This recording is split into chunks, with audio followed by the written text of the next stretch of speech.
Hello, this is DrPaulCottrell. I am doing a live stream here on December 3rd. This will also be recorded for premiering later tonight for ones that can't join. Thank you for watching live. I appreciate it. I have not set up the X spaces yet, but I will shortly here. I apologize. It takes a while to set all these live stream. I have a live stream on this channel, the larger channel. I also have a live stream that's going on the smaller channel with the telemetry. There's a little bit of a delay I'm noticing. Hopefully the bandwidth will get self-correct. And you can see the live stream on my website, the-studio-reykjavik.com.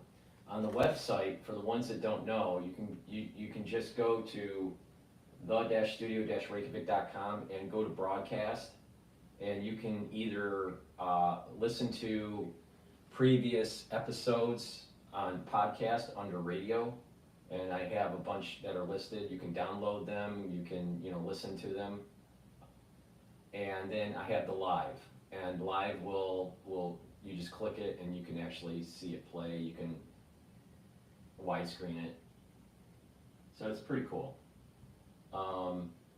And you can see both streams on the website. You can see the larger screen without the telemetry and then the smaller screen with the telemetry, whichever you want.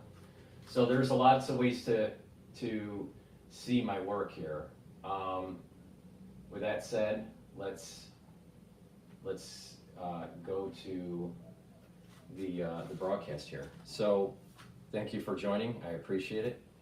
So we're going to go over some of the news. I want to understand a little bit more about what's going on in Syria. This is supposed to be interactive, so if you have knowledge or an opinion, or you want to ask questions about the topic, please join on X Spaces when I set it up. Raise your hand and I'll let you talk. This is live, so just be mindful of that. And with that said, we're going to also go over the market. The market hasn't opened up yet. The market in New York is going to open up in about 3 minutes. So what we have right now is in after hours trading, 6,047 for the S&P 500. The VIX is at about 1354, so risk is really low. The Euro USD is trading at 1.052, so the dollar is slightly weakened, relative to the euro last night. And the barrel of oil is trading a little bit higher than yesterday. It's trading at 69.13 for WTI. All right. Probably what's going on in Syria is tied to the increase in oil. Who knows? But I'm not really sure why Syria is starting to flare up again. So hopefully we can find some videos that deal with that. Yesterday I dealt with the pardon and Kash Patel nomination for the FBI and the Hunter Biden pardon. So hopefully we don't really go into that much. I spent a lot of time yesterday on that topic. So with that said, please help support my work by subscribing to the channels. I have 4 channels on YouTube. I have Brighteon, Bitchute, and Rumble. It's really important for you to help support my work by subscribing. The larger channel and even some of my smaller channels on YouTube do get bled subscribers every time I post. All right, I get bled about 3 to 5 subscribers every time I post. So it's really important that you make sure that you subscribe, and also make sure that you share the links. Ask your social media to follow me, so I can kind of beat this censorship. See, there is this concept where they can censor your speech by just not having you post, and they just knock down your video, which does happen to me. But they can also censor you by reach. So you can have freedom of speech, but not freedom of reach. So what happens is that the algorithms are designed in such a way where you're not going to be suggested in someone's feed which happens a lot. This is the reason why you have to, follow me on different channels to kind of try to break that. And then, they bleed someone dry with the actual subscribers slowly. I'm not the only one this is happening to, but it's a problem, and I need your help to break the algorithm. The only way to break the algorithm is for more people to subscribe. See, what happens is if I have a lot of subscribers, new subscribers to a channel, there will be a blip up in the subscriber curve, but then all of a sudden, their algorithm starts trying to bleed them out.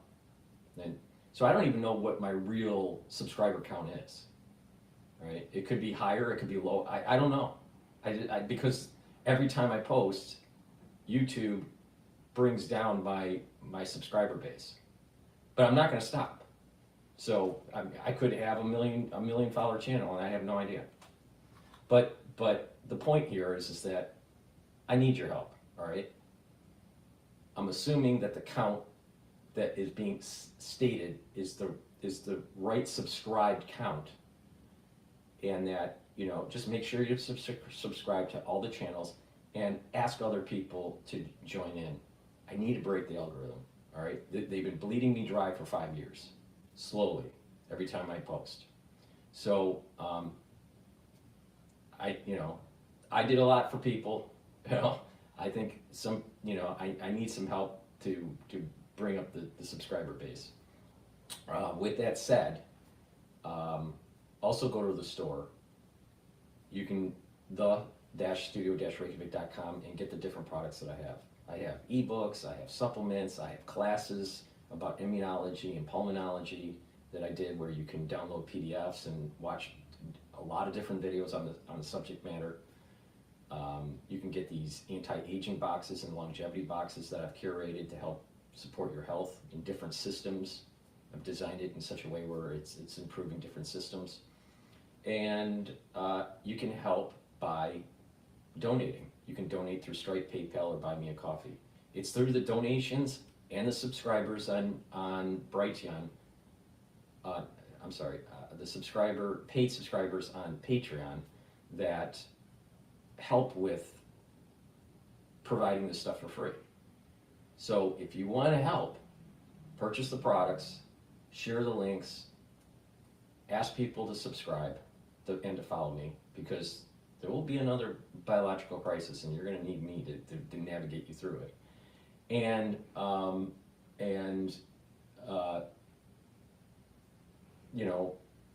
donate and subscribe to the paid Patreon. That helps to provide thousands of videos for free. I have thousands of videos for free. All right. I don't believe in a paywall kind of concept for doing like news, informational type stuff. I've done a lot for free. So it's through the ones that go to the store to purchase the products and to donate and to be a paid member on Patreon. The whole Patreon concept is to help support the channel so that new and free content is provided. And it's through your patronage that allows that to happen. So please, help support me, be able to build up this live stream kind of setup, and so it can be interactive. With that said, please go to the store, the-studio-reykjavik.com. Let me just plug one product and we'll go to the videos. Of course, I have lots of products to plug. That's why these shows are so damn long. But, I guess I'm entertaining too. But please go to my store, the-studio-reykjavik.com, and soak up those free radicals. Get rid of those reactive oxygen species. Free radicals age tissue. Free radicals increase the stress in a cell. And to soak those up, to soak up those free radicals, taking C60 is a great way to do it. C60 is a very potent antioxidant. You take a teaspoon of it a day. You can get it in avocado oil, in extra virgin olive oil, or in MCT coconut oil. All right? And with this, it'll soak up those free radicals. You can get it in a 2 ounce, a 4 ounce, or an 8 ounce configuration. The higher the ounce of configuration, the cost per ounce is lower. The cost per ounce is lower if you buy a higher configuration. But take a teaspoon a day, and what that will do is it'll soak up those free radicals. C60 is a molecule. It looks like a soccer ball. It's a fullerene, and this soccer ball kind of structure, molecular structure, can soak up multiple free radicals. Vitamin C can also soak up free radicals, but it's only one molecule and it only can soak up one free radical, and it can't recharge. Once it soaks up the free radical, that vitamin C can't do another one. The way that the molecule is structured for C60, it can recharge and it can soak up more. All right, that's why it's so potent. So take a teaspoon a day. It'll bring down stress in the cell. It'll bring stress down in your tissues. And what will happen is that your mitochondrial health in those cells will improve. You'll have more ATP, so you'll have more energy. And by doing this, by reducing that stress, soaking up those free radicals, over time what's going to happen is that the tissue is going to get healthier. The cells are going to get healthier. And when they get healthier, they perform better. That means all different systems in your body are going to perform better. Your liver, your thyroid, your brain, your heart, your kidneys, everything is going to perform better because you're soaking up those free radicals. All right? When you have more energy and healthier cells, you'll have a better immune system. So this is like a super multi-purpose supplement that you should be taking. It's a major pillar to my anti-aging protocol. The anti-aging protocol is neutralize pathogens, soak up free radicals, bring down inflammation. When you do that on a continuous basis, you're going to see a major improvement in your health, and you're going to see a major improvement in the way your body ages. Everyone will age. Some people age slower, some people age faster. I'm giving you the recipe on how to age slower. All right? Please go to my store, the-studio-reykjavik.com, get the C60. Now, for anyone that's buying on the store, all you got to do is type discount 5 in all caps, discount and then the number 5, and you get $5 off. That helps with the shipping for you, okay? So I'm giving you a way to, save a little bit of money, and I've had that discount 5 for 5 years. So and some people don't know about it, some people do. But the thing is that use the discount, all caps, discount 5, you'll get $5 off. All right? That way, you're getting the supplements you need. Take it, on a regular basis and improve your health. So please go to my store, the-studio-reykjavik.com, get the C60, the extra virgin olive oil, the avocado oil, and the MCT coconut oil. All right? Yeah. And I'm always a professional operation here. MCT coconut oil. All right? So help support the channel. You get free content. You get free advice on how to improve your health. Get my interpretation on economics and geopolitics. It's a win-win, and it's interactive. I'm trying to build this thing where it's interactive, where you can literally see in real time what's going on in the market. All right?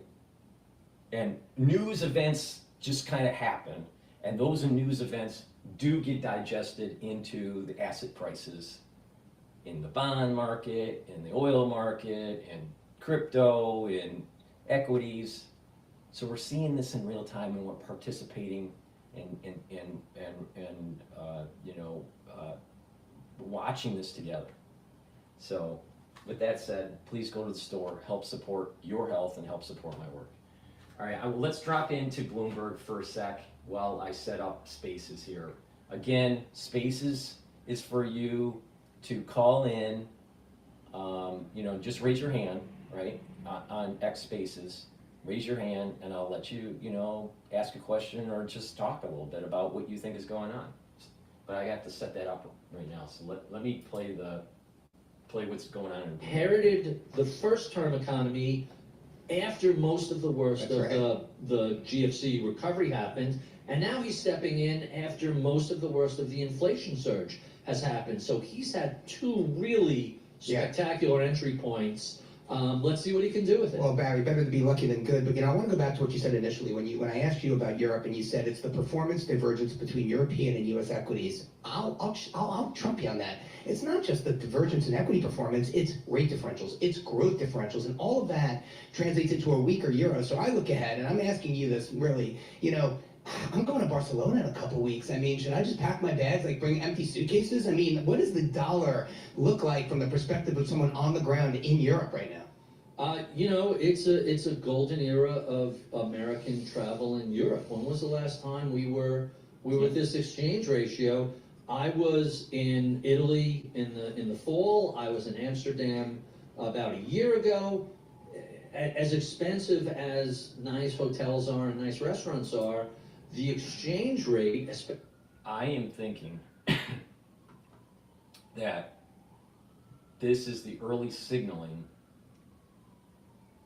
to investors in the currency market that we may see close to parity between euro and USD. Right now it's trading at 1.05. Yesterday it was trading at 1.46, 1.47. We may see a 1.0. I'm sorry, I said that wrong.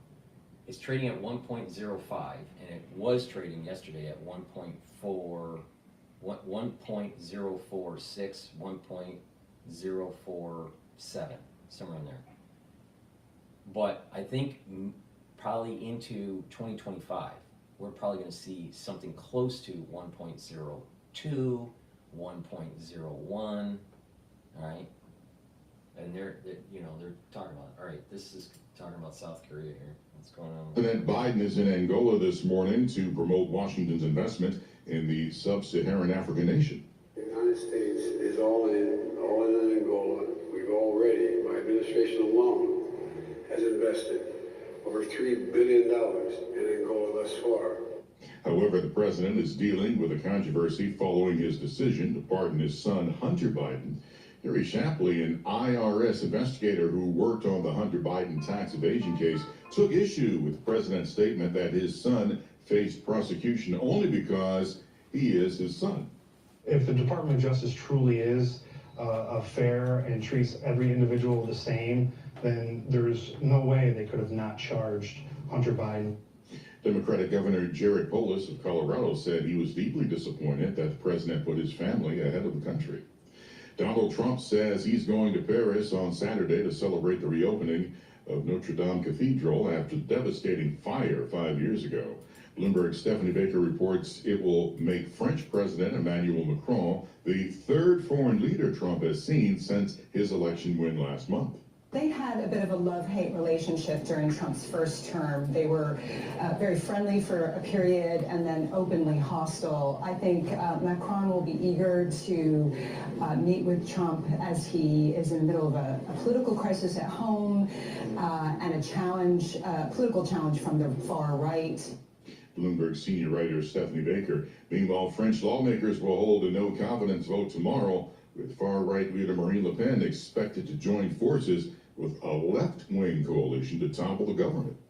Global news 24 hours a day, whenever you want it. With Bloomberg News Now, I'm Michael Barr, and this is Bloomberg. Damian, Paul, and Lisa. All right, so the market did open up. Right now, the equity market is trading at 6,040. So for the S&P 500, Bitcoin is down right now. When you look at the ETFs, I look at the BITO ETF for longing Bitcoin and the BITI for shorting Bitcoin. So right now the shorting of Bitcoin is appreciating.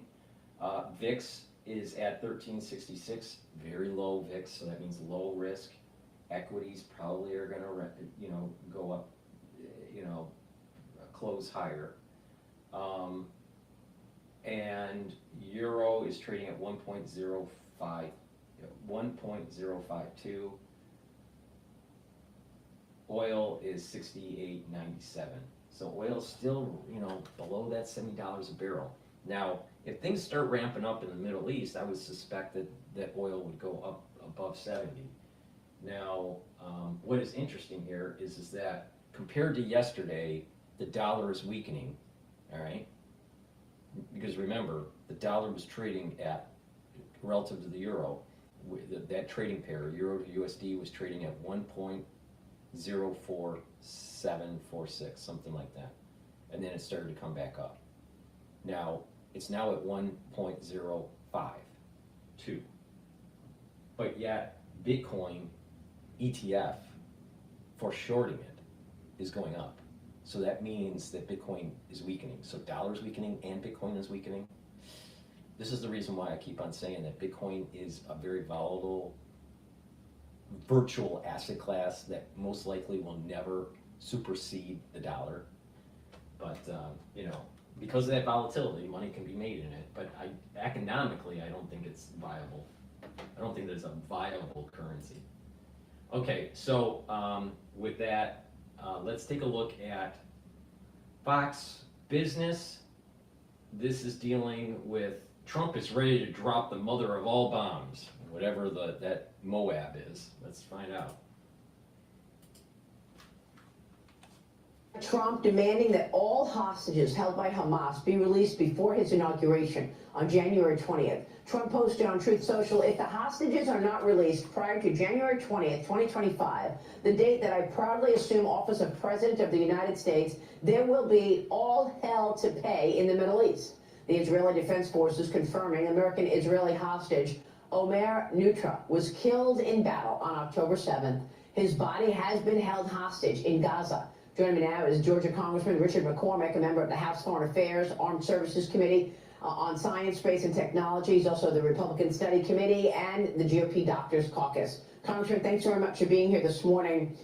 Give us your reaction now that we know this Israeli American was in fact killed and is dead, his body held hostage by the Hamas terrorists, and now Trump is reacting. Your reaction?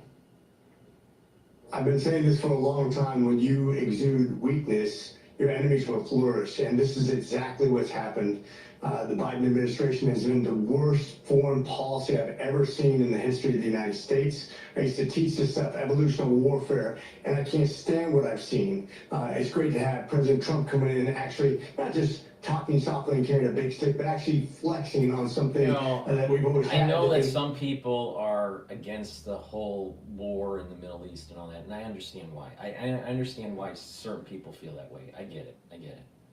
All right, but just from American point of view, all right, we had an American/Israeli hostage that died. My understanding is that person died on October 7th, all right, of last year. I could be wrong. Maybe we're talking about different people here. The United States was giving money to Israel and to the Palestinians, all right?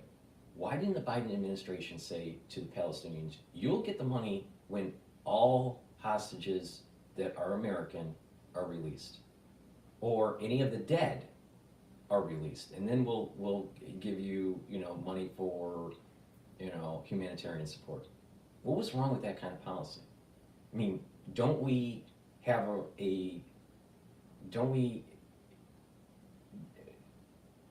isn't it our obligation to the family members of this dead American to make sure that that person comes home and is buried appropriately? We as a people in the United States, the government has an obligation to make sure that they bend over backwards to bring back our dead, bring back our hostages. And they had the power of the purse. Biden had the power of the purse. He could have told the Palestinians, you don't get any humanitarian aid until the American hostages are released, dead or alive. He didn't do that. Why?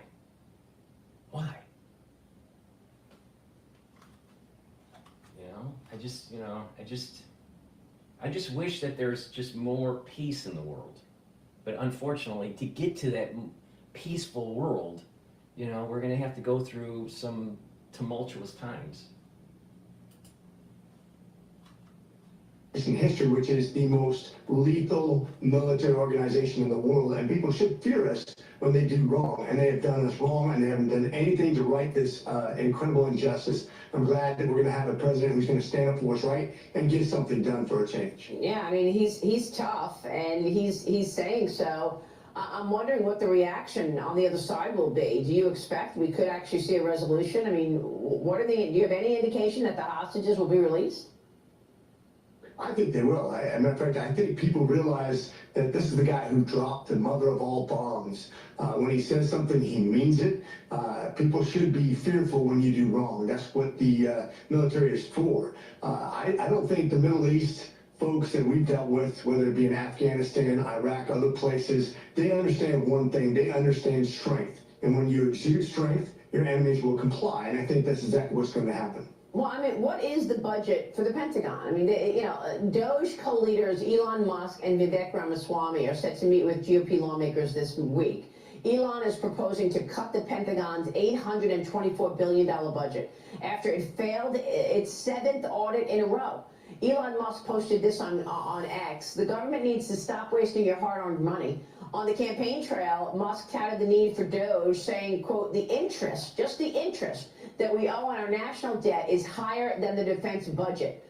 Over $1 trillion and growing is where this... That is crazy. We issue bonds, and by issuing those bonds, that's how we're financing our debt. And we have to pay interest on those bonds.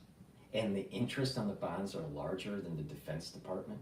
This is what Neil Ferguson, when he wrote his books, about UK and what happened pre-World War I and during World War I and the intermediate years and then World War II, it was about the bond market. Their country was stressed because they issued too much debt. And because of that, they couldn't invest in their military. And when that happened, the empire started to fall. Now, what do we have in the United States? We have too much debt, and our military isn't at its full capability to be able to wage war in the Pacific. So it's possible that the U.S. loses the Pacific theater if China wants to really ramp it up with Taiwan. It's possible. I hope it doesn't happen, but the United States has not invested as much as it should have in its military, especially in its Navy. And the Navy experts have been saying this for years, going all the way back to Obama's administration, that there's a problem. That we don't have enough ships. We're sending a lot of foreign direct investment into China that's being funneled into their defense. So we've been building up our enemy called the CCP. And we have a lot of debt now because of social programs, because of Lehman, because of, the crisis in 2020. So the United States is on a knife's edge, right? And if we want to take a lesson learned from the fall of the British Empire, it was about debt issuance. It was about the bond payments. It was about the interest. The amount of GDP that a country can produce relative to its debt is a major indicator. And the alarm bells are signing, just ringing, boom, boom, boom, boom. All these alarm bells are ringing that the United States is in danger. Over $1 trillion in interest.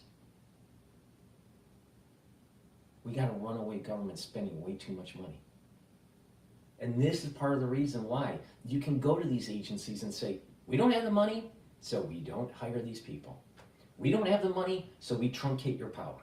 We don't have the money, so we eliminate certain departments.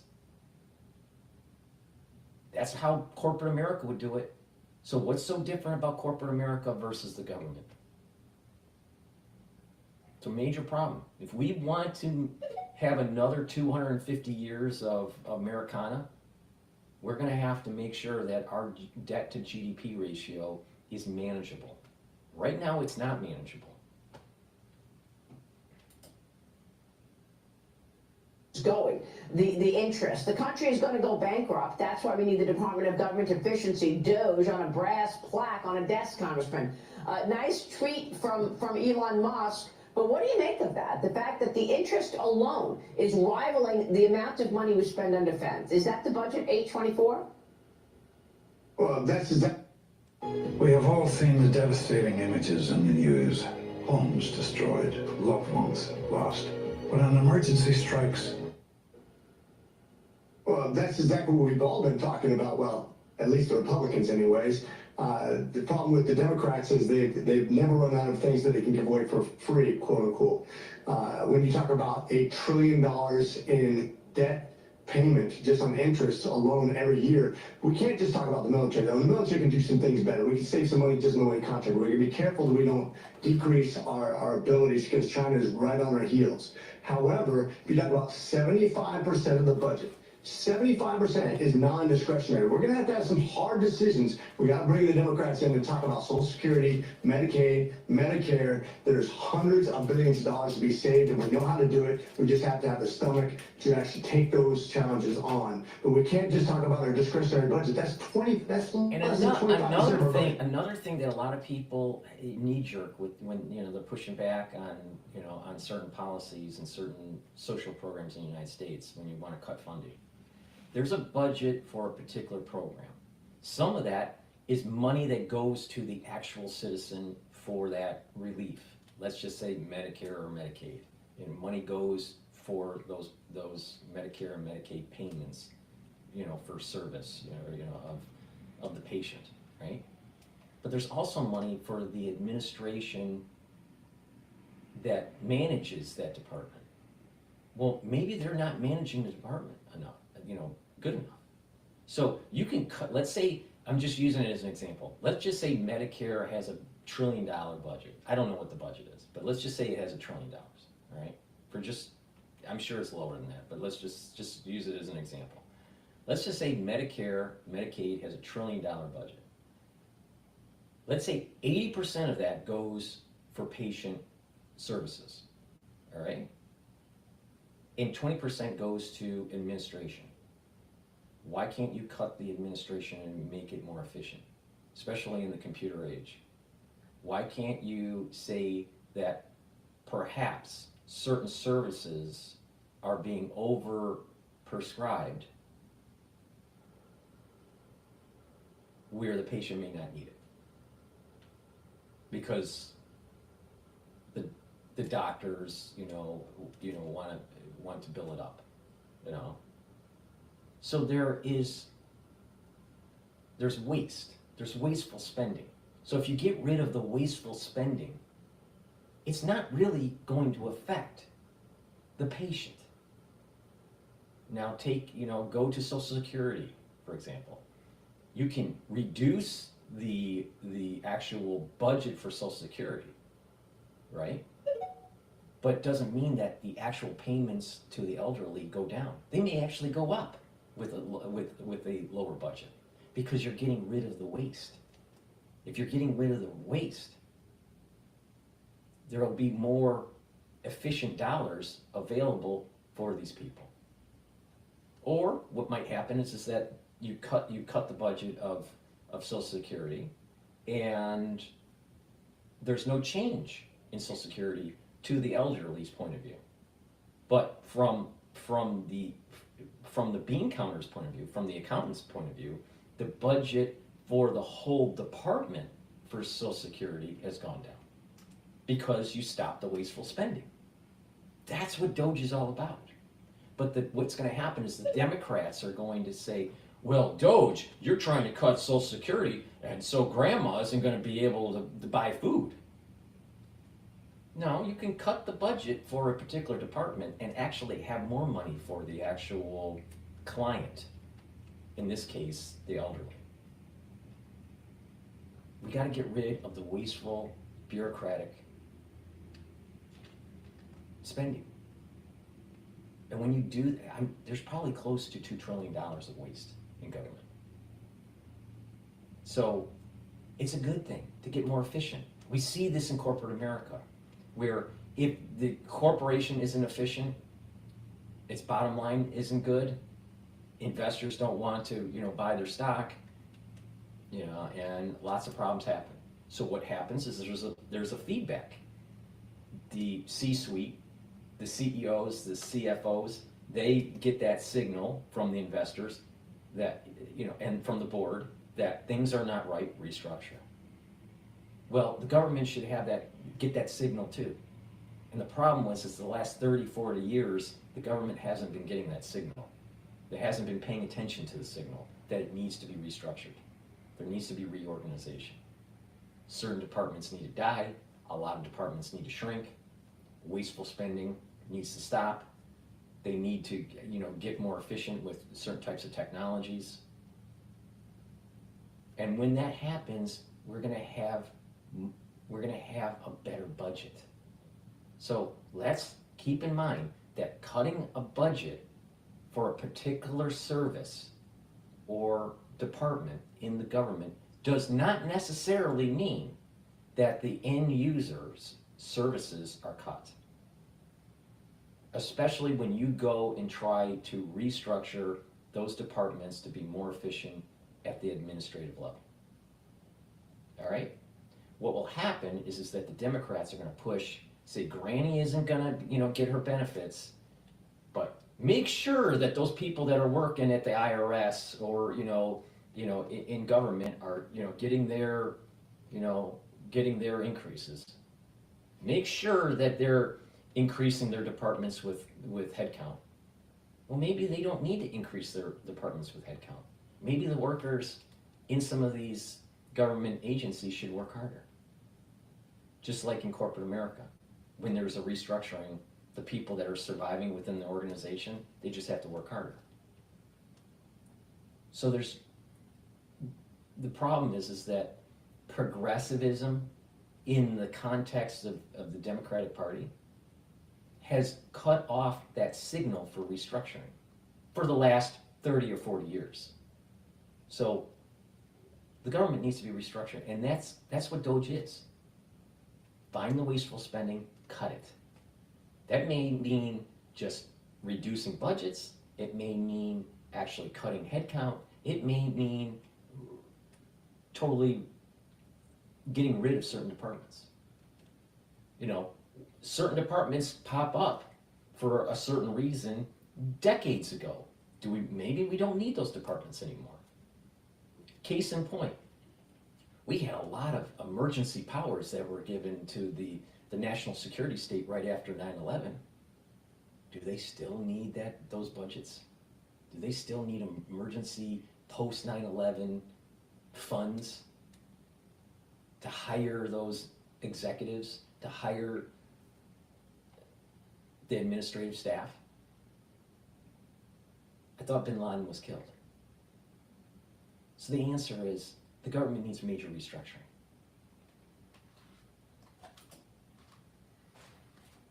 We have to have some real hard discussions. Well, we talk about this all the time. It seems like we're constantly talking about where to cut and the fact that the fight over defense. Do you believe that the defense budget should be cut? I'm not a big fan of that. I think we can do things a lot better, but when we're The Defense Department budget needs to stop wasteful spending. And they need to make sure that they can pass an audit before they get another dime from the American taxpayer. Now, I do believe that certain programs that we've been funding, let's say the F-35, why did we need like 3 or 4 or 5 or 6 different versions of it? We didn't. So there was wasteful spending with the F-35. This is a perfect example where that wasteful spending can be cut. You want the plane, you get the plane. But you don't get all these options. You only have X amount of money. And you're not every branch of government is going to have a certain version of the F-35. The Air Force has a different version of the F-35 than the Navy. The Navy has a different version of the F-35 than the Air Force and the Marines. Why? We don't have the money. Yeah, maybe it would be nice to have all this optionality, but it costs more to develop. It costs more to test. It costs more to make. It costs more to maintain. Don't have the money, you don't get the optionality. Sorry, Marines, tough. That's the kind of thing that we could tighten the belt for defense. They need to pass an audit. Them wasteful spending and not being able to know how the money is being spent is ridiculous. Especially when you can literally create accounting codes that are actually tied to blockchains. So a fund can come in, you get a fund, funds come in from the government to the government, follow my logic here. Funds come into the government, let's say the Defense Department, let's say $300 billion. Those $300 billion, there's 300 billion blockchains that are created. And every single dollar can be tracked through the balance sheet on how that money went in and where it went when they're tying the money to a blockchain. That's the power of blockchain. They don't want to do that because that would mean that it's real-time audited. Now, yes, money is fungible and blah, blah, blah, but you can literally tie, in the accounting software, a blockchain to a dollar and how it's spent. So that's maybe how you can tighten up the belt for the Defense Department and improve the auditing process. And maybe Doge is working on that. Who knows? I have a feeling they are. In addition, right-sizing the military. Where's the threats? Where's the systems that need to be built for the next war? Not the last war, the next war. Because we seem to be always building for the last war, not the next war. So the Navy seems to be a little bit shortchanged. So maybe there needs to be a little bit more emphasis there. So money being spent may not need to go up. There's lots of systems where there's wasteful spending. This happens at NASA a lot, okay? What happens is you have a senator that has a lot of congressional power, all right? And he's on a committee, let's say for the Defense Department, and they want to pass a bill to increase certain funds for a certain weapon system. But it so happens that that weapon system is being designed or built or both in his state. He wants those jobs. But it's not necessarily a system that they really need. Maybe they can make it in, let's say this senator is from Arizona, but there's a system that is adequate for the job that's being built in Texas. So maybe they don't need this new system. Or maybe they don't need a new option to a certain system that would be made in Arizona. But the senator doesn't care about the money being spent because they're just going to print more treasury bills and print more money. So the senator doesn't care from Arizona. He's going to say, let's build that system because that's going to create more jobs in my state. Meanwhile, it's wasteful spending.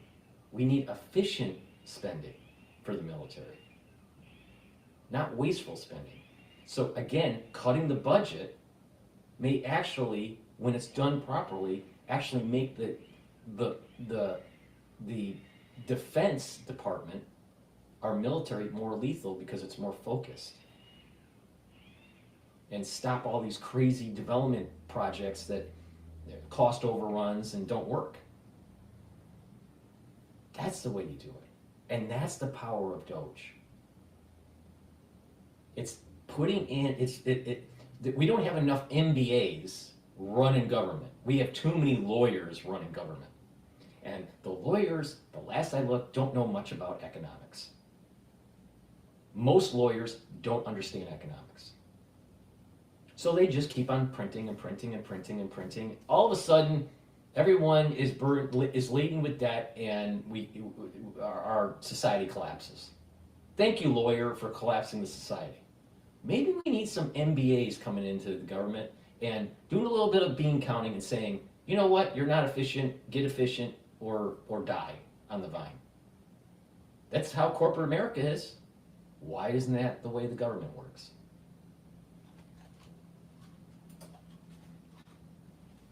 You talk about what's happening in Taiwan, what's happening in the Middle East, what's happening with Israel, what's happening in Ukraine. This is an unstable place, an unstable time. We have to be very careful. We have to have a real conversation. When you talk about cutting the budget, I'm all about that. And quite frankly, we need to. But we often argue about the 10% of the leftover budget that's left over when we talk about the 75% of the non-discretionary and the 15% with the military and then 10% of everything else. We haven't had the right discussions at all. Right. Quite frankly, Forget about this discretionary, non-discretionary, blah, blah, blah. Go to every single department and find out where the waste is and cut it. That's how corporate America is. Let's say there's a problem in your industry and people aren't buying your products anymore. And stock prices in your sector is going down. The bean counters come in and they find a way to keep the ship afloat. That's the problem that we have in government. We don't have anyone going in making sure the ship is afloat. We have a lot of lawyers out there where they're trying to say, well, we don't legally have a hole in our ship and we have water coming in and legally I can, talk it to the moon that the ship isn't sinking. But in reality, the ship is sinking because we have a hole in it, because we're over in debt. So lawyer, step aside, let the MBAs come in and fix the problem. Lawyers are not trained to fix problems like this. 30% deficit spending, actually over 30% deficit spending per year. If you cut the entire military, that's only 15%. We have to have a realistic conversation about where we're going to make some real changes, free the economy, grow it faster than the inflation, actually produce more tax revenue by doing that. But we cut taxes, cut wasteful spending. More people will buy. When that happens, when there's more money in people's pockets, the GDP will go up. There'll be more tax revenue because of a growing economy, and we'll be able to pay off our debt.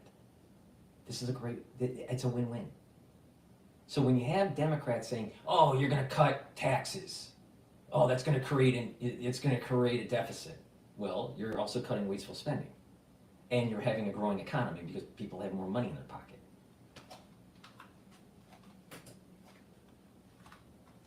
to have some real hard discussions about the 75% of the budget we never talk about. Yeah, well, I mean, Todd Pyro, even though our adversaries are on the march, you've got obviously China every day trying to undermine America. You've got Russia, same thing, North Korea, Iran. You still have to question whether or not the $824 billion budget, the defense budget, should be cut, given the fact they keep failing these audits. Yeah, and No, I get that. TikTok keeps trying to tell me that I have secretly wavy hair. I'm gonna prove them wrong. Oh my god, they're right. I started using custom hair care from Pros because I was starting to feel like I wasn't. yeah, and No, I get that, and we need accountability, and we need to talk about contracting, we need to talk about consistency, we need to talk about the future technologies, drones and other things like that. We can never leave out the Marines because we still have to take ground. But really, like I said, I get the whole military budget and how to be accountable, but if you cut the entire military budget, you're still over 15% in the hole. We have to have a lot of discussions, not just about the military. Let me bring in Todd Pyro. Go ahead, Todd. Yeah, I was just going to say, Congressman, I understand what you're saying. I just view the plight of the American soldier as something where, why do we have these individuals need food stamps if we have an $800+ billion budget? Exactly. And I understand the cost overruns and the optionality on the F-35. That money could have gone to making sure that our homeless vets have a home, get job training, and get the medical care they need. Just with the overspending from the F-35. This is the point I'm making. And it's a travesty where you have senators that care about their own constituents at workers in their state, willing to waste American taxpayer money so they look good to their state constituents, while you have homeless vets around the country not getting the care they need. No, we don't need 6 options for the F-35. Sorry.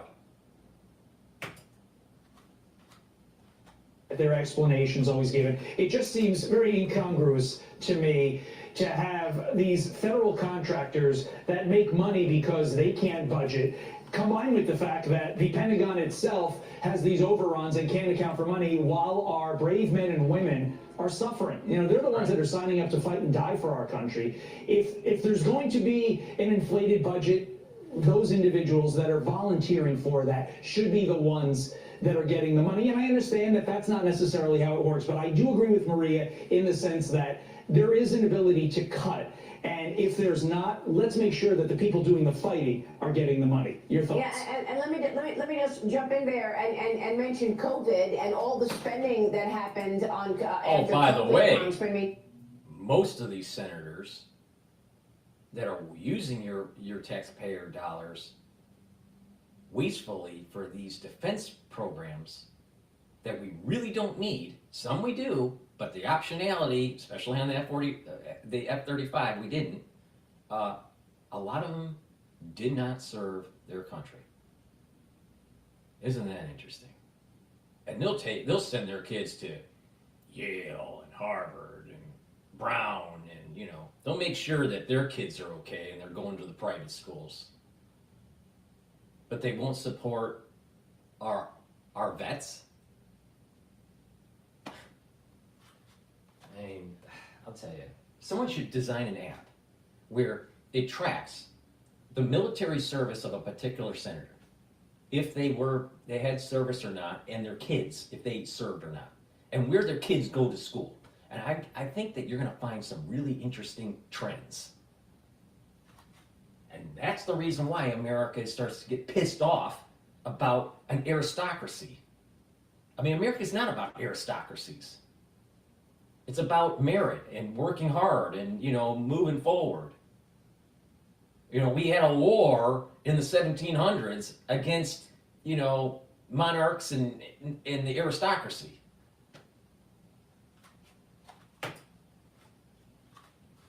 Now we're getting these new details from the House Select Committee on the coronavirus pandemic, releasing a report of more than 500 pages, which detailed the review of the federal pandemic response, which included trillions of dollars in spending. It included the virus. I don't want to play this part because I'll get a strike on YouTube, and this is the reason why you need to help support my work, because there's certain things I can't say or I get my channel blows up. I had 2 channels that were nuked, all right, during the crisis. Now, and of course, the subscribers getting bled every time I think, but I'm going to talk in code here. I can't play the rest of this video. There's a document that came out that proves what I said in 2020. All right? Now, it goes farther than that because there was joint development between the USA and the CCP. So there was a USA V and a CCP V. And we know what V means, right? So it's the USA CCP V. Not just the CCP V. I can't play the rest of this video, unfortunately, because I'm going to get a strike. This is this fucking censorship that I got to deal with. I can't even tell you what I think. Meanwhile, it's so frustrating. It really is frustrating. I'm going to go to General Keane because, if you're frustrated, you might as well listen to a general, right? I ran a survey asking people what is their #1 favorite fragrance of all time. And to no surprise. Welcome back. President-elect Donald Trump promising there will be, quote, all hell to pay in the Middle East, unquote, if Hamas does not release the remaining hostages being held in Gaza before his inauguration next month. In a Truth Social post, Trump warns, quote, those responsible will be hit harder than anybody has been hit in the long and storied history of the United States of America. Release the hostages now. Meanwhile, ceasefire violations between Israel and Hezbollah are mounting less than a week after the deal took effect. The U.S. reportedly telling Israel it's concerned that this deal could unravel. Israeli Defense Forces also accusing UN peacekeepers who are supposed to be helping monitor the ceasefire, but they're accusing them of enabling the Hezbollah terrorists. Joining me now is Fox News senior strategic analyst and chairman of the Institute for the Study of War, General Jack Keane. General, great to see you this morning. Thank you so much for being here. Yeah, delighted to be here, Maria. First, on President Trump's post, all hell is coming to the terrorists who are holding those hostages if they don't release them. Your reaction?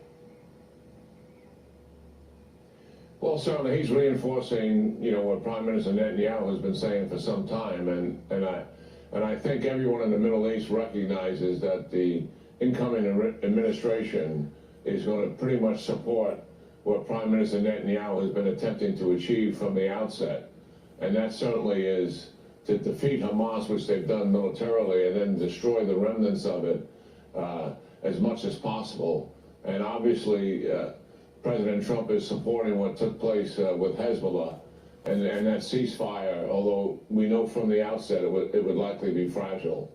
I think Iran and the proxies recognize full out that the idea of micromanaging Prime Minister Netanyahu, the incumbent administration has been doing, holding back weapons and not providing them all the support is going to change on January 20th. And they're certainly bracing for that. I think Iran, just as Russia is doing and China is doing, has to be reassessing the situation in terms of the U.S. presidency and the fact that President Trump has a history of not appeasing our adversaries, but actually confronting them. And that certainly will be the major issue that they're reassessing. How much of their goals can they still accomplish with this administration? I wonder if that's going to be enough to move them to release these hostages. What do you Just think? a reminder for the ones that are watching live on either channel on YouTube, you can join X Spaces and ask a question or just listen that way. It's a great way to interact with the show. The ones that are listening right now with X Spaces, just raise your hand or whatever, and if you want to pontificate, ask a question, give me your opinion on what's going on. This whole idea is supposed to be interactive. So if you want to talk, just let me know and I'll let you talk on X Spaces.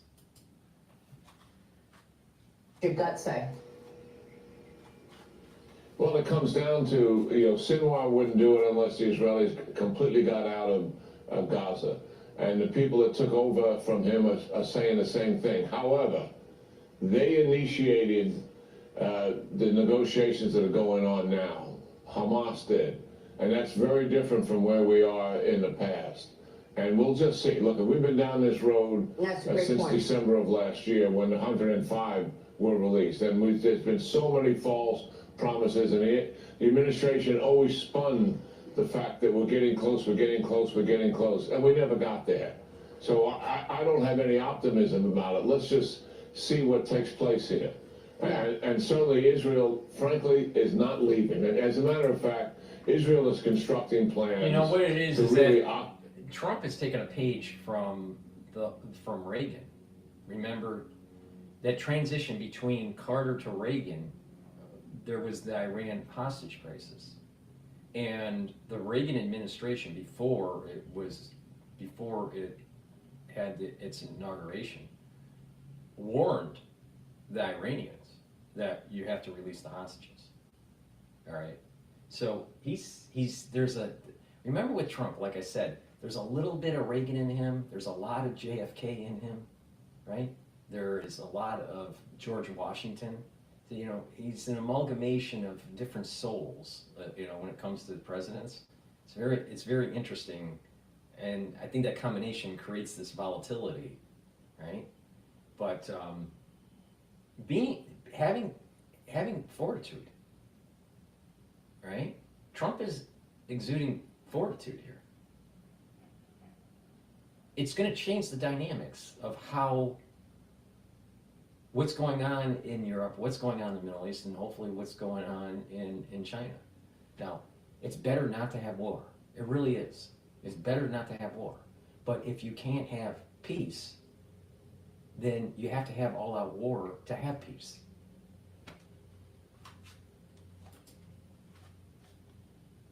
By the Gaza Strip in terms of a multi-year occupation. They know full well that they can't walk out of there, turn their backs on Hamas, and then they'll obviously reorganize, re-equip, and sometime re-attack. They've got to monitor the situation, and no one else is going to come and monitor the situation effectively for them. They realize that now. Yeah. So that's what's ahead here. We'll see if this new leadership of Hamas is willing to make a deal on the hostages or not. Obviously, they have not up until this day. As Syria is bubbling up, right, and continuing, the U.S. is now calling for de-escalation in Syria after the Syrian Islamist forces seized control over most of Aleppo, Syria's second largest city, in a surprise offensive over the weekend. The Syrian army launching airstrikes on the rebel forces in and around Aleppo yesterday in a joint attack with Russia. Iran-backed militias also crossing the border to bolster the Syrian army. Iran is claiming the U.S. and Israel are behind this renewed fighting and challenged the Assad regime in Syria. General, assess the Syrian military here and this situation.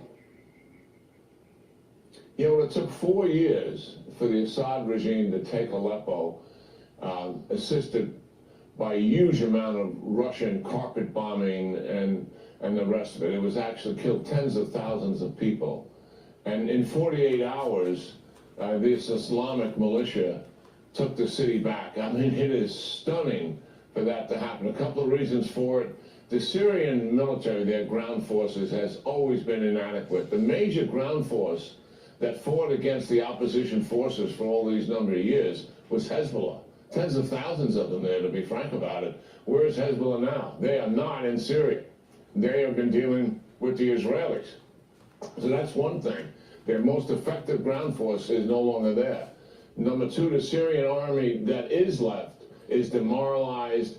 They have no will to fight. The economy is in the tank. The people, in a sense of despair and hopelessness themselves, and obviously the army comes from the people themselves. They all have families. So when the militia approached the city, the army just fled. They just collapsed, took their uniforms off, and collapsed. Wow. Now, there was hardly any fighting whatsoever. Now what's taking place is the army is making a defense north of Hama, which is a city south of Aleppo. Russian air power is into it now and is bombing into Aleppo. And it remains to be seen whether they'll be able to hold that or not. I don't see the Islamic militia going all the way to Damascus and threatening the capital city. But this is a major turnaround, certainly, in this war. And it also reflects the complications that are going on in the Middle East with Hezbollah dealing with Israel and Hamas, and both of them back on their heels with significant losses and degrading. And I think Iran is back on its heels. Look at, they never did the airstrike back to retaliate. I think Israel took away their air defense systems, and Iran knows full well if they attacked Israel again, that they're naked. They're absolutely defenseless against an Israeli air campaign. So I think Israel, it seems obvious that they were able to deter Iran. They escalated, and as a result of that, they deterred Iran, and that it means it's very successful. Back on their heels, and here comes the Trump administration. Appeasement is over, and they're going to, I suspect, privately and maybe somewhat publicly, they're going to tell Iran in no uncertain terms, this business of attacking U.S. bases in the region is over. Firing missiles at our warships in the Red Sea, trying to keep the Suez Canal is over. Yeah. And this kind of aggressive and malign behavior in the region, we're going to stand up to it. I suspect that's what's going to happen, and the Iranians are bracing themselves for it. Yeah, that's very promising to see the Iranians on their heels. And then there's Ukraine, General. The Biden administration has announced a new $725 million weapons package for Ukraine less than 2 months ago before President-elect Trump. I wonder how much of that $725 million would be able to feed homeless vets or retrain them for, for jobs, skilled jobs, or house them. I really don't care about the Ukrainians. I care about our armed service members and how they serve their country honorably, unlike Hunter Biden.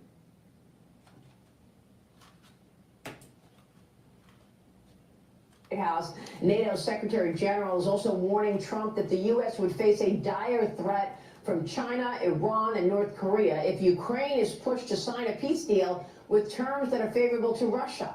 This is Secretary of State Anthony Blinken attends the final NATO foreign ministers meeting of the Biden administration. That kicks off in Brussels today. Ukraine is expected to be the focus there, General. Look, I understand all of these adversaries are on the march, but this continuation of giving money and weapons to Ukraine, is that in jeopardy as Trump enters? Well, I think what... In this video, I'm going to be reviewing the Woobles Learn to Crochet kit and seeing if it is as easy as they claim. Now, I am a crocheter. Well, I think what's going to happen here, that President Trump will get an assessment of what's taking place in Ukraine, certainly, and take his classified briefings, and I'm sure he's done by now, and get his national security team together. The reality is, you know, Ukraine has destroyed half of Russia's military capability today. And think about that. We haven't expended any soldiers in doing that. We've provided them money. The Europeans are on record now of providing more support than we're provided to Ukraine. Ukraine is not the obstacle to a peace deal. Russia's the obstacle. The Ukrainians want peace. They didn't want war in 2014. They certainly didn't want it in 22, and they certainly would like it to end now. They're the victims of this aggression. But Russia is going to dig their heels in. Russia thinks because there's been so much talk about the United States pushing Ukraine into a deal that Russia has the upper hand, that they're going to try to extract concessions out of the United States, even if they go into negotiations. Right now, their position is they're going to stiff us and not go into negotiations and attempt to get it. I say give the Trump administration time to get settled here. Give General Kellogg time to get his team around him and assess the situation. And what we need to do, I think, is go into negotiations, strengthen Ukraine's hand, give them the leverage to go in there, and let's make a deal that's favorable to them. We're not neutral here, trying to arbitrate between a union and a corporate headquarters and make the deal fair to each other. That's not our position. Our position should be we favor our partner, and Russia committed this aggression. Let's get a deal that's favorable to them. See, you know, the problem with Keane is he still has this mentality that NATO was not at fault. NATO's expansion was the catalyst for the problem that we have in Ukraine. All right. I want to roll back the live feed from Bloomberg because they're talking about France and some of the problems that are happening in the bank. And I think that may be a problem. But before we do that, I'm going to do a product plug because that's how we support this channel. Please go to my store, the-studio-reykjavik.com, and get the great structural neo silver drops that I have. I have it in 3 different flavors. All right? I have it in blueberry in 100 count, honey and lemon in 100 count, and also cherry in 100 count. This is really important. It's made from structural nano silver. It will, right when you have that irritant in your throat, right? You get that little scratchy feeling in your throat, or you're feeling some sort of irritation, start taking the drops right away, right? What will happen is that structural nano silver will mitigate that irritant and maintain that mucosal barrier. That's really important because by maintaining that mucosal barrier and you're neutralizing the irritant, you're reducing the chances of further infection. So it's really important to do it right away, all right? A lot of people don't realize that, you know what? If you don't neutralize this stuff right away, either during the allergy season or even during the cold season, you are increasing your chances of further inflammation and infection. So you don't want that. So get a couple bags for your household.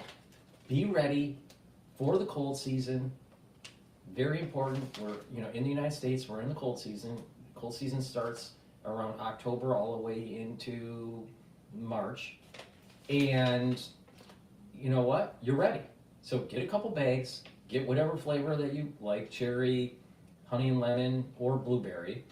They're very high quality, so go to the store, the-studio-reykjavik.com, be ready for the cold season, or even, you know, when the allergy season starts to kick up, you know, in the spring. I have partnered up with Rainbow Herbals, and we've created these great deodorants for males and females. I have it in citrus, and I also have it in peppermint, lavender, and tea tree. These are made from essential oils from the Himalayas. The ingredients in these bars are top-notch, all right? Very high quality. In addition, there's no aluminum or baking soda in this, all right? And it's a dual-purpose product. You use it as a deodorant for males and females, and it will help to detoxify your body. So this is a great way to smell great and to detoxify your body. So go to my store, the-studio-reykjavik.com, get the deodorants either in citrus or in peppermint, lavender, and tea tree. All right, I prefer the citrus. Why? Because I don't like peppermint. And DrPaulCottrell cannot like peppermint. All right. Next, I've never liked peppermint. Ever since I was a kid. You know, like peppermint candies and stuff. I can't stand peppermint. All right, I want to roll back the live feed from Bloomberg about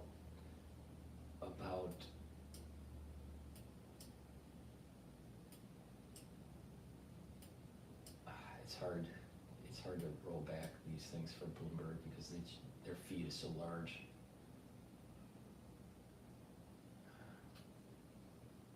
Okay, we're almost there.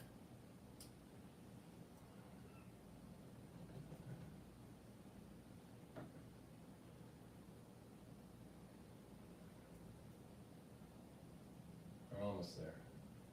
Trying to find the French coverage of the banking problem that they're having. And while we were listening to General Keane, they were playing it. Okay, here we go. Your Marine Le Pen expected to join forces with a left-wing coalition. Marine Le Pen. Marine Le Pen to topple. You do Spanish, I do French. Yes. Yeah. Looking at potentially toppling the government of Prime Minister Michel Barnier. Well, welcome back. President-elect Trump demanding. Julian Pontus joins us from Bloomberg News. He's in our Paris bureau today. Julian, what's the latest reporting? What's the timing of next steps? The next step is going to be the no-confidence vote, which will take place at the National Assembly tomorrow late afternoon or in the evening. And most people expect the government to be toppled by the left and the far right, both voting against Macron's the center-right government at the moment. So, but it's not quite dramatic on markets. If you look at markets today, you wouldn't think something like that is happening. The French stocks are roughly flat at the moment. Right, so why is that? Because if the government falls, it's going to be the same thing over and over, right? You're going to have President Emmanuel Macron try and get a coalition. The same thing is going to wind up happening. It just pushes it off and pushes it off. Where is that risk in the market? Well, you could say it's already priced in. French stocks are roughly, have underperformed roughly 10% the rest of the European market this year. So it's minus something like 3% year to date or 5%. The pan-European stock 600 is up 6-7% or something like that. In terms of the bond market, there's been a widening of the spread with Germany. We're roughly at 85 beeps, which is fairly big because it's a high that was last seen during the sovereign debt crisis of 2012 and 2011. But in the big scheme of things, the yields have gone down. So you could say there's a lot of trouble in the ride. Like investors were expecting this to happen, it's happening, and in a way it looks pretty much priced in. So, Julian, let's assume this no confidence vote happens. What are the next day practicalities? What happens the day after? Well, the day after, well, the government must resign, and then it's up to President Macron to decide what to do. So he can reappoint Barnier if he wants to. He can find someone else. He can leave Barnier as in a caretaker capacity. He'll need to find another, another person, another way to get enough votes for the budget. No one really sees how he's going to do that now, so it's more like in terms of practicalities, it's not, there are provisions in the French constitution that basically the country will not face a shutdown like in the US. Right. But it doesn't mean there's, No, go ahead. Yeah, no, so there's no shutdown, but it's complicated. I mean, it's you can roll over some of the 2024 budget. You can, there are provisions that you can use, but you still don't have a budget for 2025. So in terms of deficit, a lot of measures can't be taken. It murks the French outlook for sure. It's murky, and then you add a potential trade war again, even though President Trump seems to be very much focused on Mexico, Canada, and China still. All right, Julian, thanks a lot. This is interesting because, the French are supporting the Ukrainian war. So if they don't have a budget, how do they maintain the war effort?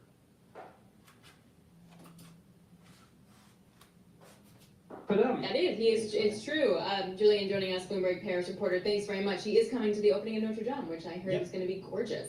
All right, let's get the market then take here with Nancy Tengler, CEO and CIO of Laffer Tengler Investments. Nancy, I keep reading about how there's so much money in stocks. We're still in a U.S. exceptionalism kind of situation, but no one wants to pull the trigger and sell and go somewhere else. What are you guys doing? Yeah, well, we still like the U.S. best house on the block in terms of earnings growth, in terms of productivity, in terms of technology. All right. So I just wanted to play the Bloomberg feed on France right now. I'm going to do a market recap here. So right now the market for the S&P 500 is trading at 6,037. So it's a little bit lower than the opening for today. VIX is still relatively low at 1363. The Euro USD is trading at 1.05, and oil is trading at 69.64. And Bitcoin for the ETF BITO is trading at 24,785, and it is net change is up. So right now Bitcoin is oscillating back and forth between those two ETFs, BITO and BITI. Okay, Cash Jordan just released a video. It's titled, New York City Installs Cameras to Tax Trump Supporters. So let's find out what he has to say. Cancer is a long journey. It's overwhelming, but you just have to put your mind. Governor Hochul officially bringing back to life the controversial and many say important congestion pricing plan. It's going to cost money to drive below 60th Street in Manhattan, and the money will be used to fund mass transit. This after the presidential election. Yeah, that's the promise of every new tax. Pay it, and we'll save the world with it. But if you look at New York City's aging subway and bus infrastructure, the $20 billion spent keeping it this way isn't exactly saving anything. However, this driving tax, which will negatively affect areas of New York that voted red in larger numbers than ever before, was suspiciously paused last summer before the presidential election. But now that the election is over and President Trump has won, the local government here has decided to bring it back. Here we go again. Congestion pricing is back with a countdown to a January 5th start. The latest version sets the price tag at $9 per vehicle. Those who drive in the city for a living are living. It's not fair for the passengers or for the driver. Congestion pricing is intended to ease traffic in Manhattan while raising $15 billion for the MTA. My supplier, most of them, they travel from Queens to here. They're going to increase the food price and the food supply with our restaurant for sure. It's going to hurt a lot of people, a lot of businesses, and I'm going to be one of them. Hochul came out against this before the election, probably thought it would help the Democrats. That's exactly right. This was nothing but a shell game by Kathy Hochul to make sure that the state elected officials throughout this state were reelected. I spoke about working New Yorkers, hard-working New Yorkers, and I said I would fight to put as much money back in their pockets as I possibly could. America's got to get back to America again, what it was when I was a... Governor Hochul, how economically are you giving hard-working New Yorkers more money when you are charging them with these fees to travel up and down Manhattan? I mean, $9? My understanding it's $9 both one way, so it's, $18 a day. How's that helping in, let's say, an Uber driver? It's hurting them, right? And the subway system, a big part of it, problem, is that the pension for the MTA workers is too high. It's too much to fund it. Perhaps they need to get their pension. Maybe the subway system should be better run and better repaired than having this over bloated pension problem that they have. No, we gotta have the pensions. We gotta have the pensions. No, we gotta fund the pensions. What about educate? We gotta fund those pensions for those teachers. What about the education of the teachers, or education of the pupils by the teachers? And the IQ levels are going down. They're not performing well on math, science, and reading. Oh, we got to make sure we fund more. Make sure those pensions are funded. This is part of the bloatedness of government. Go and find, a lot of times, not always, but a lot of times, cities and states have problems with certain departments because of funding their pension. And so when they have the funding, and because it's guaranteed, they gotta raise the taxes. Maybe they shouldn't be funding the pensions. Maybe what it should be is these people have to put away their savings in a 401k like everybody else. Why do they get Cadillac pension plans? Why? Why?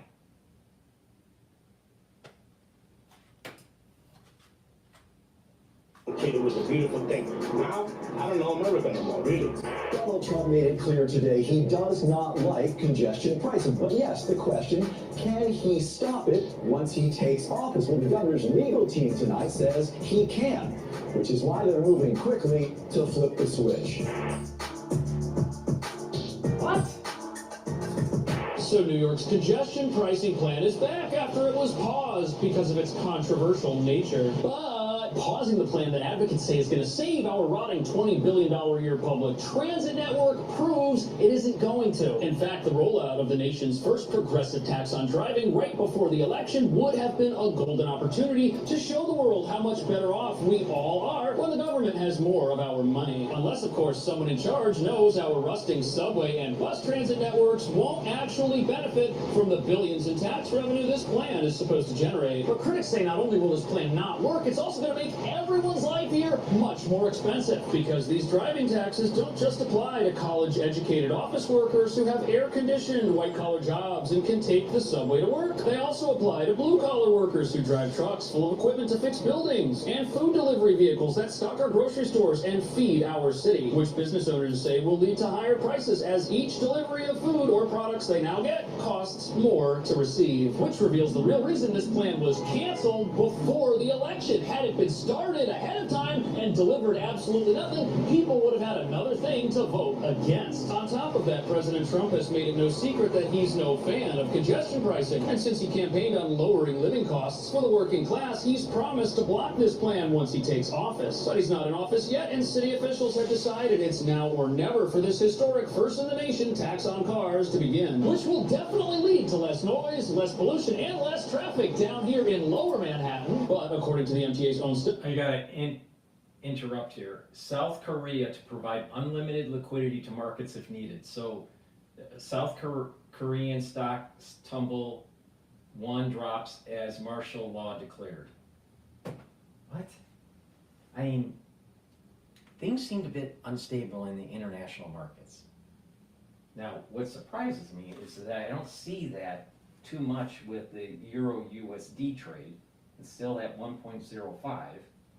And usually when you're looking at stress in the market, you would see the USD Japanese yen go down, where the Japanese yen would actually strengthen. And it's still at 149, and that's, you know, that's a weakened yen. So, what is going on? What is going on?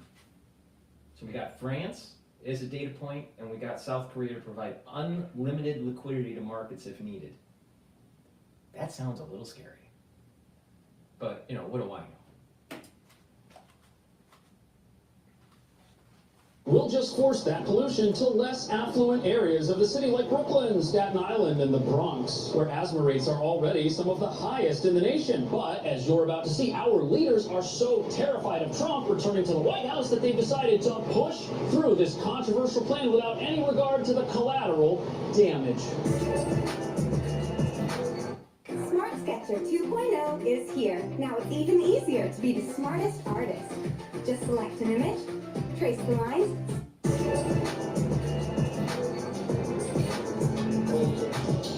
I think the content that Cash Jordan does is good. I just wish that he would stop the damn hip hop. I can't stand hip hop. Hi.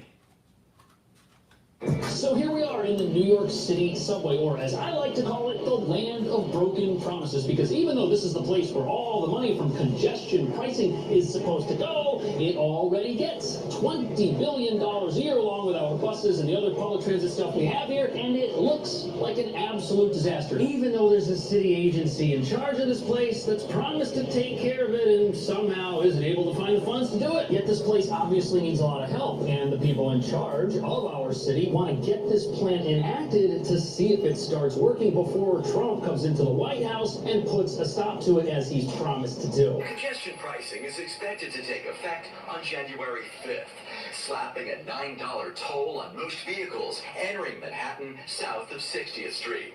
Governor Kathy Hochul insisted today this was her plan all along. So the state's legal advisors believe that Trump could try to put a stop to congestion pricing if he gets into office, and it hasn't been activated yet. So they're going to try to activate it now, January 5th. And the reason this plan is so controversial is because driving a car in Manhattan is kind of a waste of time. Traffic is so bad. Getting rid of cars would free up road space and do a lot of good things. But the tolls are expensive. So for the ones that don't live in New York City, all right, in the congested area, right, it is impossible to have a car. It costs too much to park. It costs almost like $400 to $500 a month to park a car. The insurance is much higher because of the crime in New York, all right? And then you have, you know, the car payment. So, you know, it's expensive, right? So most people don't have the space to park the car, or, you know, it's just too costly to run.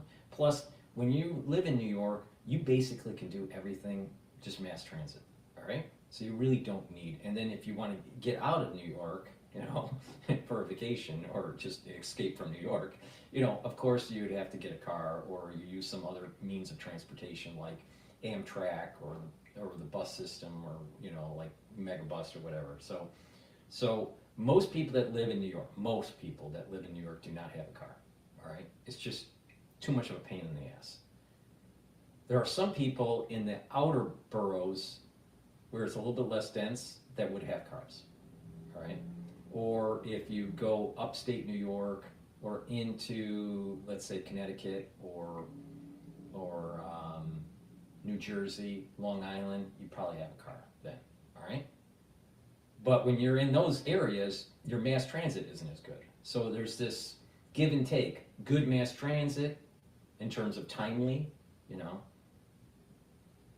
versus, other modes of transportation like having a personal car. So most people do not have cars. The problem is that many people work in the city that are coming from these different regions, and they're bringing their car in, all right? Or delivery, lots of delivery. I mean, Manhattan, New York City would not work if it wasn't for goods coming in on a daily basis, all right? Trucks and stuff. So all those restaurants, all the retail, the construction, they all have trucks of different sizes. That's a problem. So what the tax is doing is that this congestion tax is really taxing people that are outside of the city, that don't rely on the mass transit, in ones that are working and delivering and building and stuff like that, all right? The construction workers, the delivery trucks, the Uber drivers, the taxi cab drivers, big problem. Why do you want to hurt these people? They're actually bringing jobs and services, and the economy is more vibrant through their activity. But you put a congestion price and it just makes the society go down. Now, the state is going, well, we got to help fund the MTA because it's been decaying, right? But let's go, is it because of bad management, especially with this pension? I mean, come on. So, and then they keep on raising the prices for the tickets for the MTA on the bus and on the subway. So it's like, I don't know, I think it's like $2.90 right now, like for each time you use it. That adds up if you use it 2 or 3 times a day. So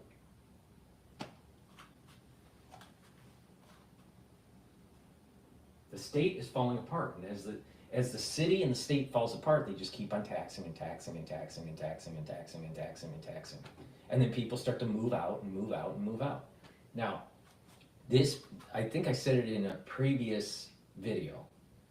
I was at an event where one of the city council women was there, all right? There was a city council woman that was representing the Upper West Side, all right? And she was explaining what's going on in the city. There's time to dealing with the budget and, the crime and, just overall what's going on in the city, even though she represented the Upper West Side. So it was a great event to get an inside look at what's really going on. You know why this place is a sanctuary city? All right? And a lot of people don't understand this.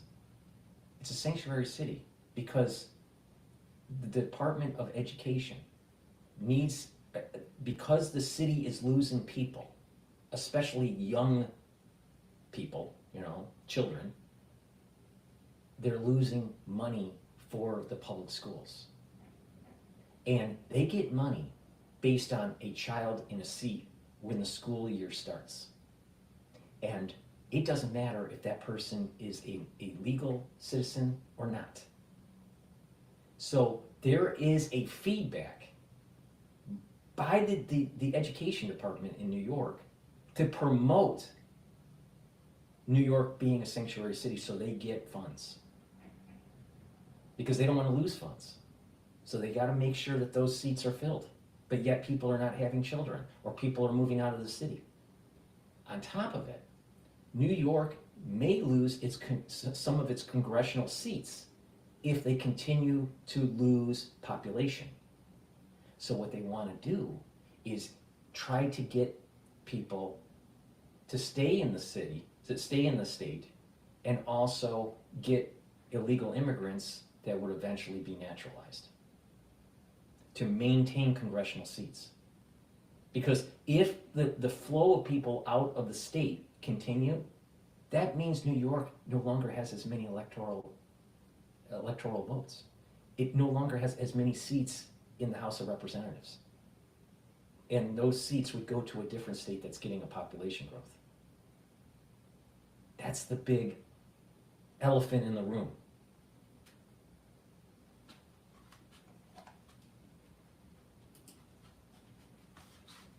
Safe, as you can tell from the National Guard troops that are down here patrolling it with the help of police. And if you're carrying anything that's bigger than an iPhone, navigating some of these stairs might be pretty difficult. And even though New York is a very blue state, here in the congestion zone in Manhattan, there was no red shift. But even in counties that still voted overwhelmingly blue in the last election, you do see that more voters turned to the Republican Party than they have in quite some time. And these just so happen to be areas of town that if you want to drive from here through Manhattan, you're going to have to pay this toll, which to some people makes it look like this plan was paused just a few months before a presidential election for purely political reasons. Now, if you live in New York and you don't want to take the subway, you're going to have to... Newsflash, Cash, Jordan, everything in New York is all about politics. Everything. Every single decision is all about some sort of political calculus. A $9 fee for driving your car, even if the subway you want to take isn't working properly because the money to fix it is being wasted. But this really adds up. $9 a day is $45 a week if you work 5 days, and $2,300 over 12 months. There goes your tax refund, there goes your Miami Beach vacation, but it's not going to stop there. The toll is actually set to increase every couple of years, and it'll be back at the $15 amount sometime in 2030, at which point it will cost people $3,900 a year to not take the gross, disgusting, $3,900 a year. If Hochul gets her full plan in place. This is the reason why people are moving out of the city. The crime, the cost, the inefficiency, the dirt. You know, there's that New York grime, right? You know, in the magazines, you know, New York is this shiny place, you know, it's all nice and shiny and clean. In reality, it's a dump. It's a dump. It's just like Venice. Venice sounds like, oh, it sounds like a great place to go visit, you know, for a vacation. It's literally a shithole that smells like a shithole.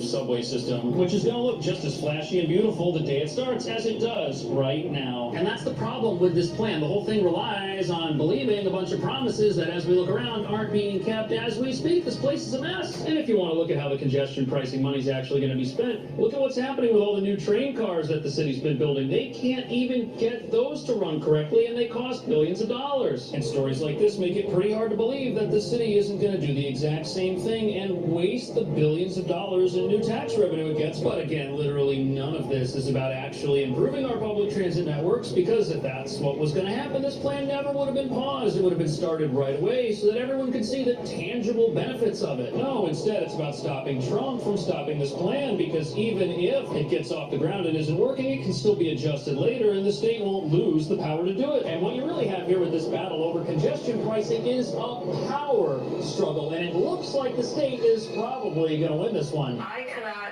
add another burden to working and middle-class New Yorkers. But the governor struggled today to explain her abrupt decision to pause the plan while defending the new plan and attempting to sell the relaunch as a concession to working New Yorkers. It was $15 before, and now it is $9. It is a 40% reduction. So, a 40% reduction on something that you don't even have right now. Think about this. There's no congestion pricing at the moment. Hochul has this plan a couple months back. We're going to charge $15. No, we're not going to charge anything. Now we're going to charge $9. I'm saving you money. Yeah, right. I'll tell you, another fucking crazy liberal screwing up America. Let me do a product plug because that's how we support this channel. Make sure you use discount 5 in all caps. Discount and the number 5, and you'll get $5 off. You can do that on any order, all right? I've had that discount for 5 years. Use it, all right? Now, I have 3 new products that I want to talk about really quick here. I have the Boomer Boost powder now on my store, the-studio-reykjavik.com. This has 68 nutrients. This is a great way to build up energy, right? Improve your health, especially your cardiovascular health, and to move on that journey to become healthier, all right? This is pretty powerful stuff. Now, the way you take this is how I do it is I mix it with hummus. But you can mix it with yogurt, or you can make a shake or a smoothie, or just mix it with your food, or just mix it with filtered water. It's up to you. There's a big scooper in here, and you take a scooper a day. And it's a great way, really quick way, to fuel your body with nutrients, right? And also you can use it as kind of a meal in a way, especially as a shake or when you mix it with the barley, all right?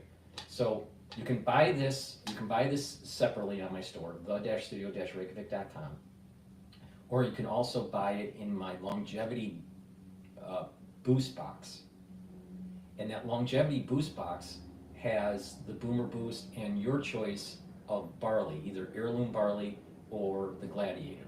So you can either buy it individually or through the longevity boost box. Of course, if you buy the longevity boost box, you do get a decent discount. Now, the other 2 products, the Gladiator barley, right, is a protein, and you can mix it with the Boomer or just take it separately. Again, you can mix it with a smoothie or hummus or yogurt, or just put it in filtered water. It's up to you. And because this is a protein, it's like a meal in a way, all right? So, you can take different scoops, all right? The recommendation after you ease into it, because this does detoxify your body, when you ease into it, by week 4, you're taking 6 small scoops. Now, what I do is I only take 2 scoops because I'm mixing it with other, I take a lot of supplements, right? So I only take 2 scoops. But some people, they actually take the 4 scoops. The more scoops you take, because this is high energy dense protein, then you're really using this as a meal, all right? So there's different ways to do this, but the Gladiator barley is a great way to detoxify and to fuel your body, all right? It has superoxide dismutase. This is pretty powerful stuff, and you need to ease into it because it will detoxify your body. So, and then if you work out, it's a great way to fuel your body for your workout and to recover and to build muscle, right? So you can buy this as a separate product on my store. Now, this is the sample container. When you buy it on my store, the-studio-reykjavik.com, you're going to get the same size as the Boomer, the larger size, which is the you're going to get like almost 10 ounces. So size. So go to the store, get the Gladiator barley. You can also get the heirloom barley. You can also get the heirloom barley. It also has the superoxide dismutase, and it's important. When you take the barley, you're reducing inflammation, you're detoxifying your body, and you can, depending on how many scoops you can use it as a meal, because this is a protein and it's high density. It's high density protein. This is high quality barley. The barley that you get, let's say at your grocery store, isn't going to be as high quality. This is very high quality barley, all right? So again, you can get this, the longevity boost box where you can choose either Gladiator barley or heirloom barley and get the boost in that box, all right? It's a great way to synergistically take these together and mix it with your food. How I do it is I mix the barley with the boomer boost with my probiotics and lignans, and just mix it with my hummus. But you can do your own combination. It's up to you, all right? But these are really, really high quality products, all right?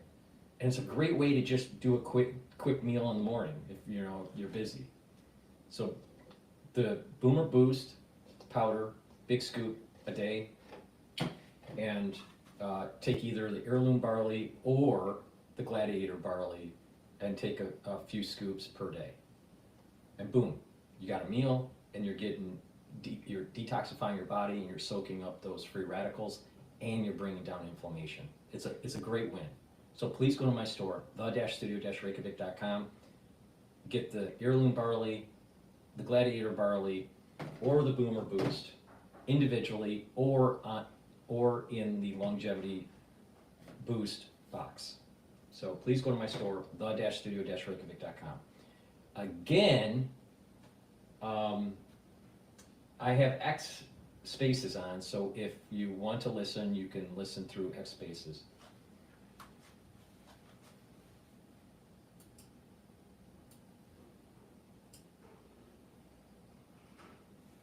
All right, let's continue with Cash Jordan.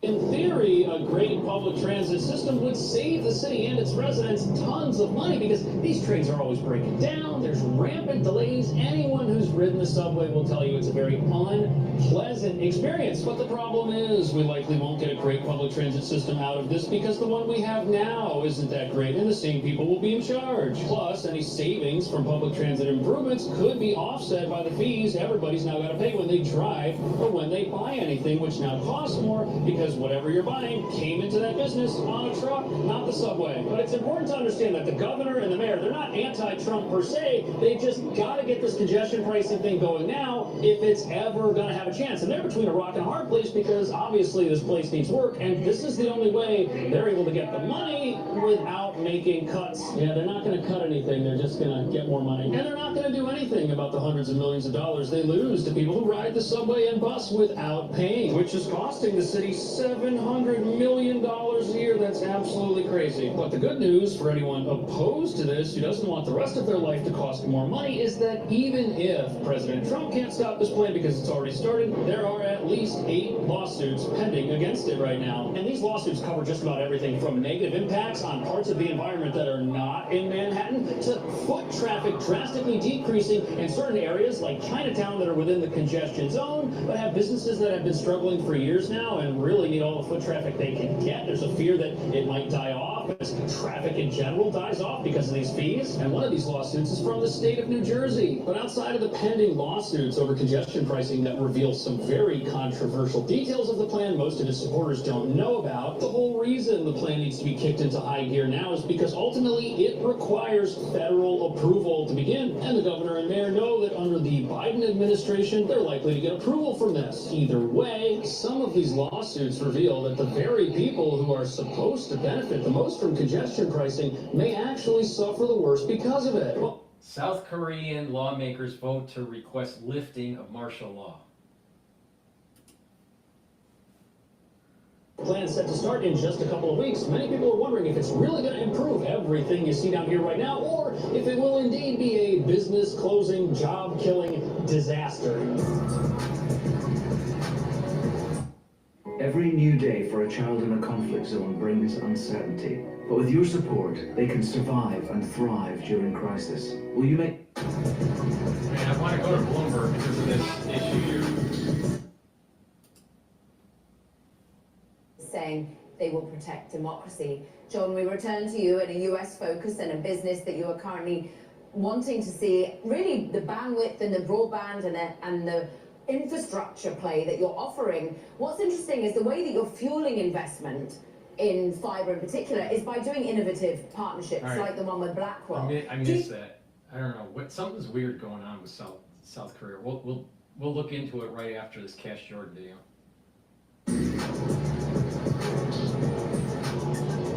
So when I first heard about congestion pricing, I thought that it was going to be great because obviously there is way too much traffic here. And obviously the subway is terrible. And on the surface, it seems like a great idea to get rid of the traffic and make the subway better. But it's not just that it looks unlikely for the subway to actually see any real improvements under this plan. The reasons why communities across the state and country are suing to block this aren't readily apparent to most people who just believe we'll get a better subway and that's it. And even though we keep hearing about how this plan is going to be great for businesses, many businesses are scared it might actually cause them to shut down. It's going to hurt a lot of people, a lot of businesses, and I'm going to be one of them. Al-Qataini is the owner. He says one of his main concerns is the extra fee distributors may charge. Everything. Groceries, drinks, candies, like that. If they do that, that means it's going to raise all prices. Inside is So here we've got a owner of a corner store that sells food, and he expects his prices to go up because everything in the store comes to him by a truck, and he expects those trucking companies to just pass these congestion tolls right on to him, making it more expensive for him to stay open. And this is a problem many restaurant owners are going to face because nothing that's inside any of these places can get here from the subway. And if it costs these places more money to stay open, they might have to make tough choices like raising prices or, sadly, letting someone go and not having as many employees. And if a restaurant closes and shuts down or lets people go, it could very well be that in 10 years these fired employees do have a nicer, better subway system, but they lost their jobs. The same thing could happen to a restaurant that has to raise its prices. Its customers might no longer eat there, or they might do less business. All because these places are an absolute logistical nightmare to operate. They get constant deliveries throughout the week. And here we've got some deliveries. Do you think any of this stuff could be carried on the subway? Absolutely not. That would not only be unfeasible because of how much there is, but this is food we're talking about here. You don't want your food down there in that subway. I was just down there, trust me. And this is the first real issue that many people have with this congestion pricing plan. It applies to businesses who can't take advantage of public transit in any way. They're just going to pay a price for existing. It would be a lot different if these fees only applied to people who worked in an office somewhere and didn't have to carry a whole lot of stuff. That would definitely get cars off the road. That would be better for emergency vehicles and response times, sure. But to make this apply to businesses that have no choice but to drive, that kind of seems unfair. And they pay more than a car does. It's like 20 bucks. Okay, $14 for small trucks and $20 for big trucks. But after all, this plan was designed by the people who run the subway. Of course they think it's going to be great. Of course they think everybody should use the subway. Why shouldn't they? They run it after all, and it needs more money. And if more people used it, they would have it. Think of a restaurant or bar. They get so many different deliveries from various suppliers that are all coming into the zone. And we've heard that they're going to start adding a congestion fee surcharge on top of every single check that they're already bringing in. So if you're getting your food delivery, your beverage delivery, all of these things are going to add. Now, I'm hopeful this doesn't happen, but when these readers get turned on and start taxing cars, the big losers, they're going to be people who, in some cases, didn't go to college and are working at some of the businesses that are directly affected by this. And then after this plan starts, everyone else will start feeling the effects of it with higher prices. If you live in an apartment building and it needs to get fixed, who does that? A bunch of guys with a truck. If it needs fuel so you can have heat in the wintertime, how does that get there? It gets there on a massive truck. And you've also got to wonder, could this end up bringing down property values? If this storefront for this restaurant doesn't get enough foot traffic, the restaurant's going to close and it won't be worth the same amount of money to rent. And this is something that many critics are particularly worried about in the Chinatown portion of Manhattan, which is inside the congestion zone and already has a lot of foot traffic problems. And even here in Midtown, you have a lot of businesses that rely on tourism, which could decrease if it now costs more money to get into the city. And then you've got the environmental aspects of this, because even though less traffic out here on these roads will decrease pollution and noise in Manhattan, the MTA's own studies reveal that outer boroughs are going to get hit with extra pollution, and this is especially bad in the Bronx, where asthma rates are some of the highest in the country. They're going to spend millions of dollars to install air filtration systems in schools that are near roads that are likely going to be jam-packed with traffic just outside of highways that lead into the congestion zone. But the problem is they're not going to install air filters in the homes of those school children, so when they go home, they'll still have to deal with all the pollution that comes from the congestion pricing. But congestion pricing is likely going to be here very soon with federal final government approval, and that means it's going to start. Now, I'm hopeful that after it starts, none of this happens. That's my hope. But if that were true, why would so many people be concerned about it? Why would there be 9 lawsuits if this was something that was just going to make everyone's day better and improve the city? And is the city even able to take the $1 billion that they're supposed to be guaranteed every single year from congestion pricing and then turn that into loans that are worth $15 billion and spend that $15 billion adequately? I'm sure they can spend it, but are they going to actually spend it on stuff that works and that gives New Yorkers a meaningful improvement in public transit to begin with? Let me know what you think. Thank you so much. I will see you in the next video. It's going to turn New York into a shithole, like every Democratic liberal policy. All right, what is going on with this South Korean thing? Governor Hochul officially bring The South Korean president declaring martial law in a late-night TV address. CNN's Mike Valerio joining us now from Seoul. Mike, I know the detail pretty sketchy at this point. What do we know? Well, we have disturbing details that are just crossing the Reuters wire, Becky, as our colleagues and team of journalists are sorting through what this means.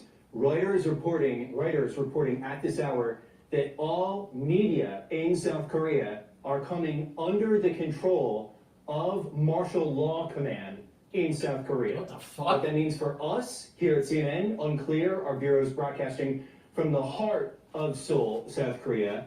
But protesters, according to information that is just coming into our bureau here, are being told by law enforcement that they can be arrested without any warrant in this new chapter of martial law that has begun just about an hour and a half ago. So to bring our viewers up to speed, what exactly we're dealing with here, the president of South Korea, Yoon Suk-yeol, comes on TV in an unannounced address to the nation and says, Becky, because of what he described as elements of government that are, from his view, sympathetic to North Korea, to communist forces, because of those things and others, he is declaring martial law for the first time since this country has been ruled by military dictatorship in the 1980s.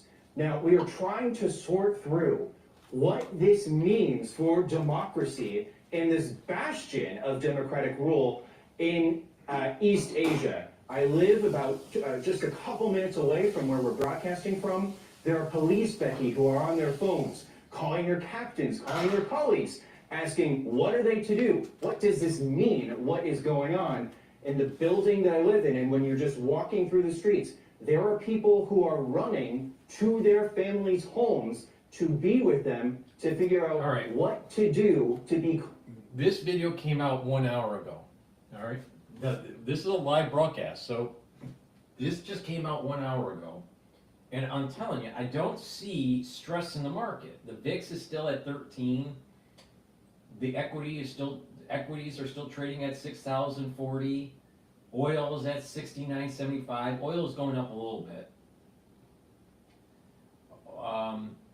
The Euro USD is trading, it's stable at 1.05. The USD Japanese yen is stable, trading at 149.45. Bitcoin is stable, trading, you know, the ETF BITO is trading at 24.74.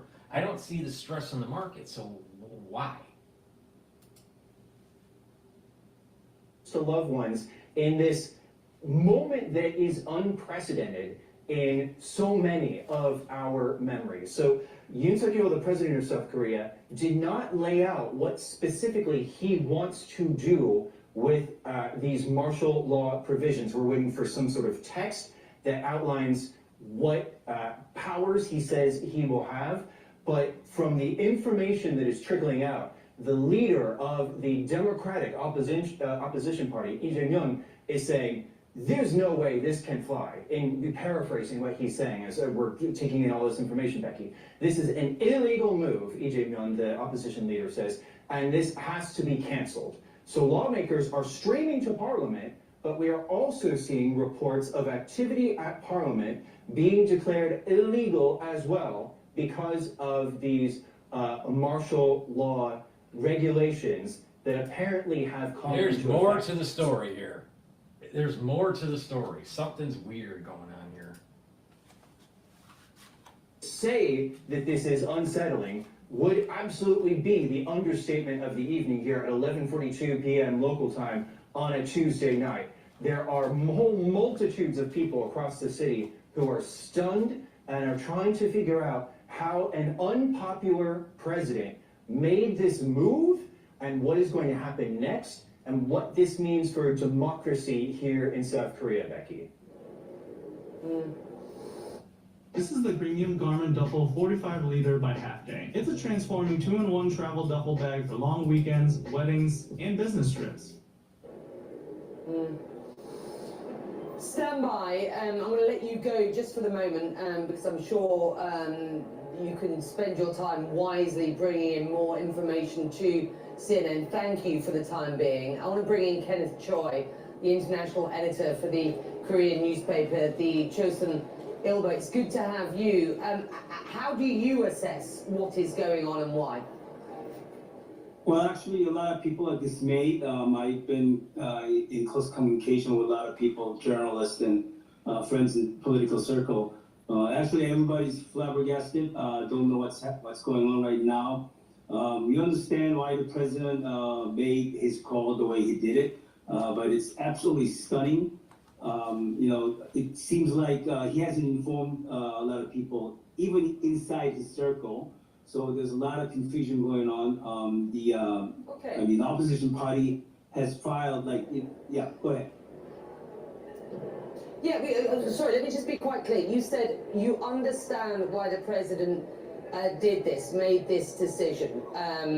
Can you explain what that is? Why specifically do you believe that he has declared martial law, and who are these sort of communist elements that he is talking about wanting to purge? Well, he is frustrated because the opposition party, which controls about almost 2/3 in the parliament, has impeached 18 of his cabinet ministers level, impeached the prosecutor general, so they are impeaching everybody, and then the opposition party cut down almost $4 billion in the budget, government budget.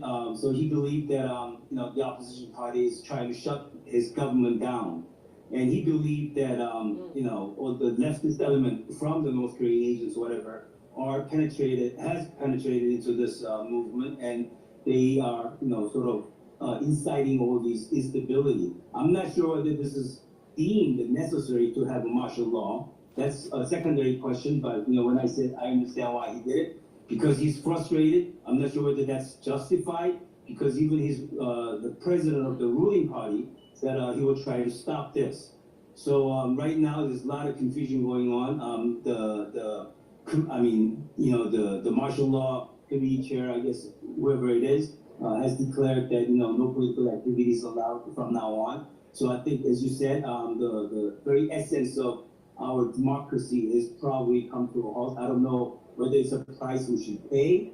So a lot of people right now, it's middle of the midnight, so people are confused, still watching what's being sort of played out. And actually, there's a lot of legal aspects into this that needs to be taken care of. First, the president declared martial law, but the parliament can override this. And if the parliament requests, with a simple majority request to, put the martial law back into the cabinet, then, he has to, follow suit through.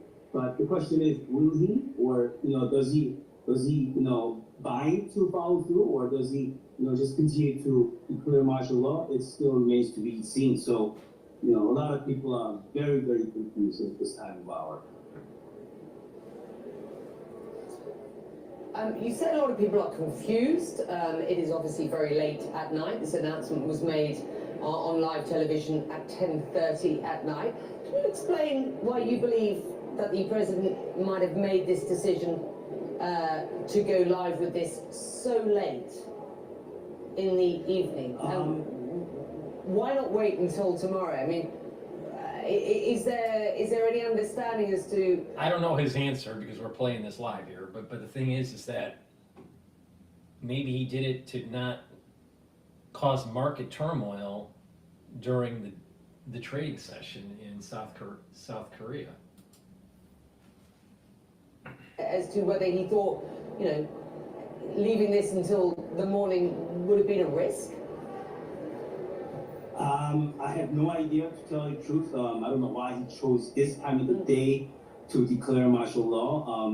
To me, and a lot of people that I talk to think that I'm not sure whether he has thought through this whole procedure at this moment, because you know, the police are in confusion. The military is not mobilized at all. You can't. I just saw. I mean, I just looked out the window, and the traffic is still going on without any problems. So and then the martial law committee just declared that no political association is allowed. But that's just the workers. There's no physical movement by the military or police. So it's really a puzzling thing. I don't know why he chose this time of the night. I mean, declaring martial law and putting everybody, on their toes. All right, let's go to Times Radio. Sometimes they have a good pulse on what's going on.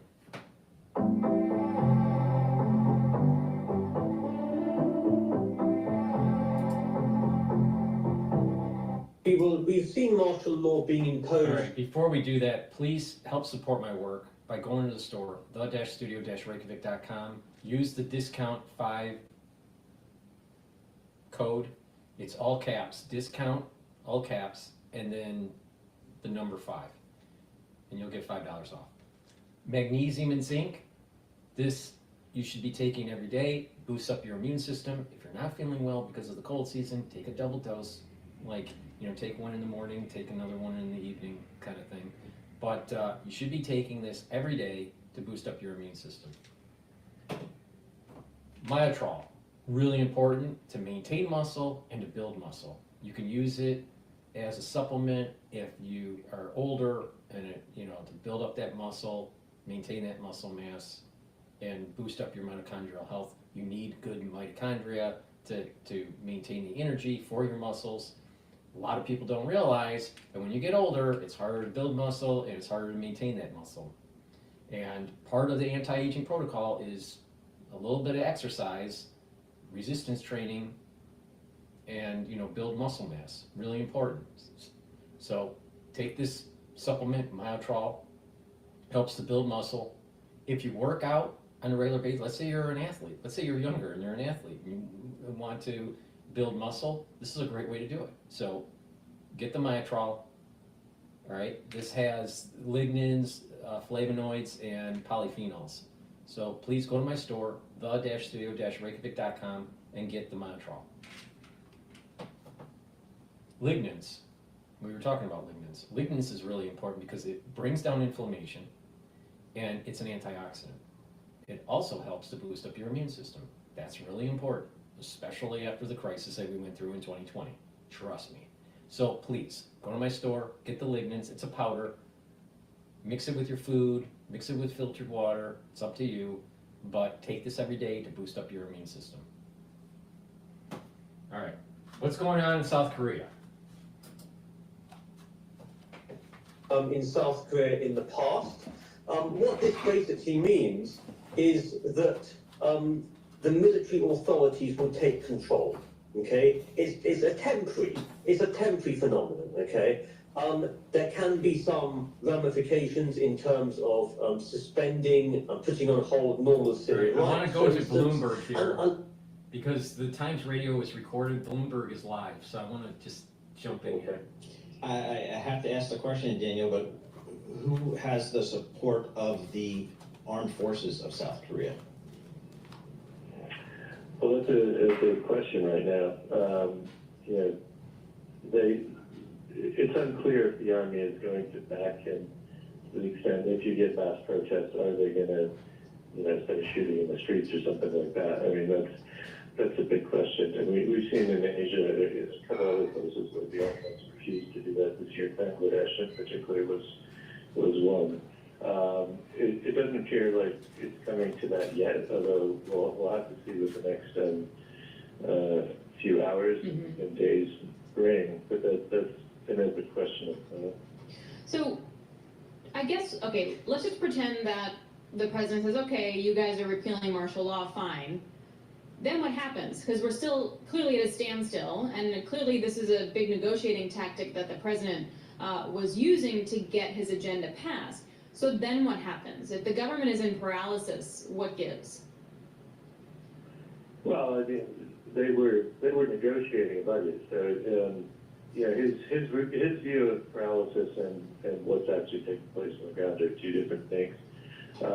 It looks, there's already people calling for him to be impeached after this. His own ruling party is condemning his move. He's very unpopular anyway. So it's very likely we could see support for him plummet, and he could be impeached and thrown out of office that way. That looks the way it's going, unless the Army were to back him and he were to kind of bend the Constitution, which, so far we haven't seen, but we're perilously on the brink of that. Oh my gosh. All right, Daniel, thank you so much for your reporting. Really appreciate it. Daniel 10 Kate, As of right now, VIX is still trading at 13. S&P 500 still trading at 60.41. Oil is trading at $70 a barrel, so oil is going up. The currency markets, which probably would be the best gauge for stress because of South Korea, it's not there.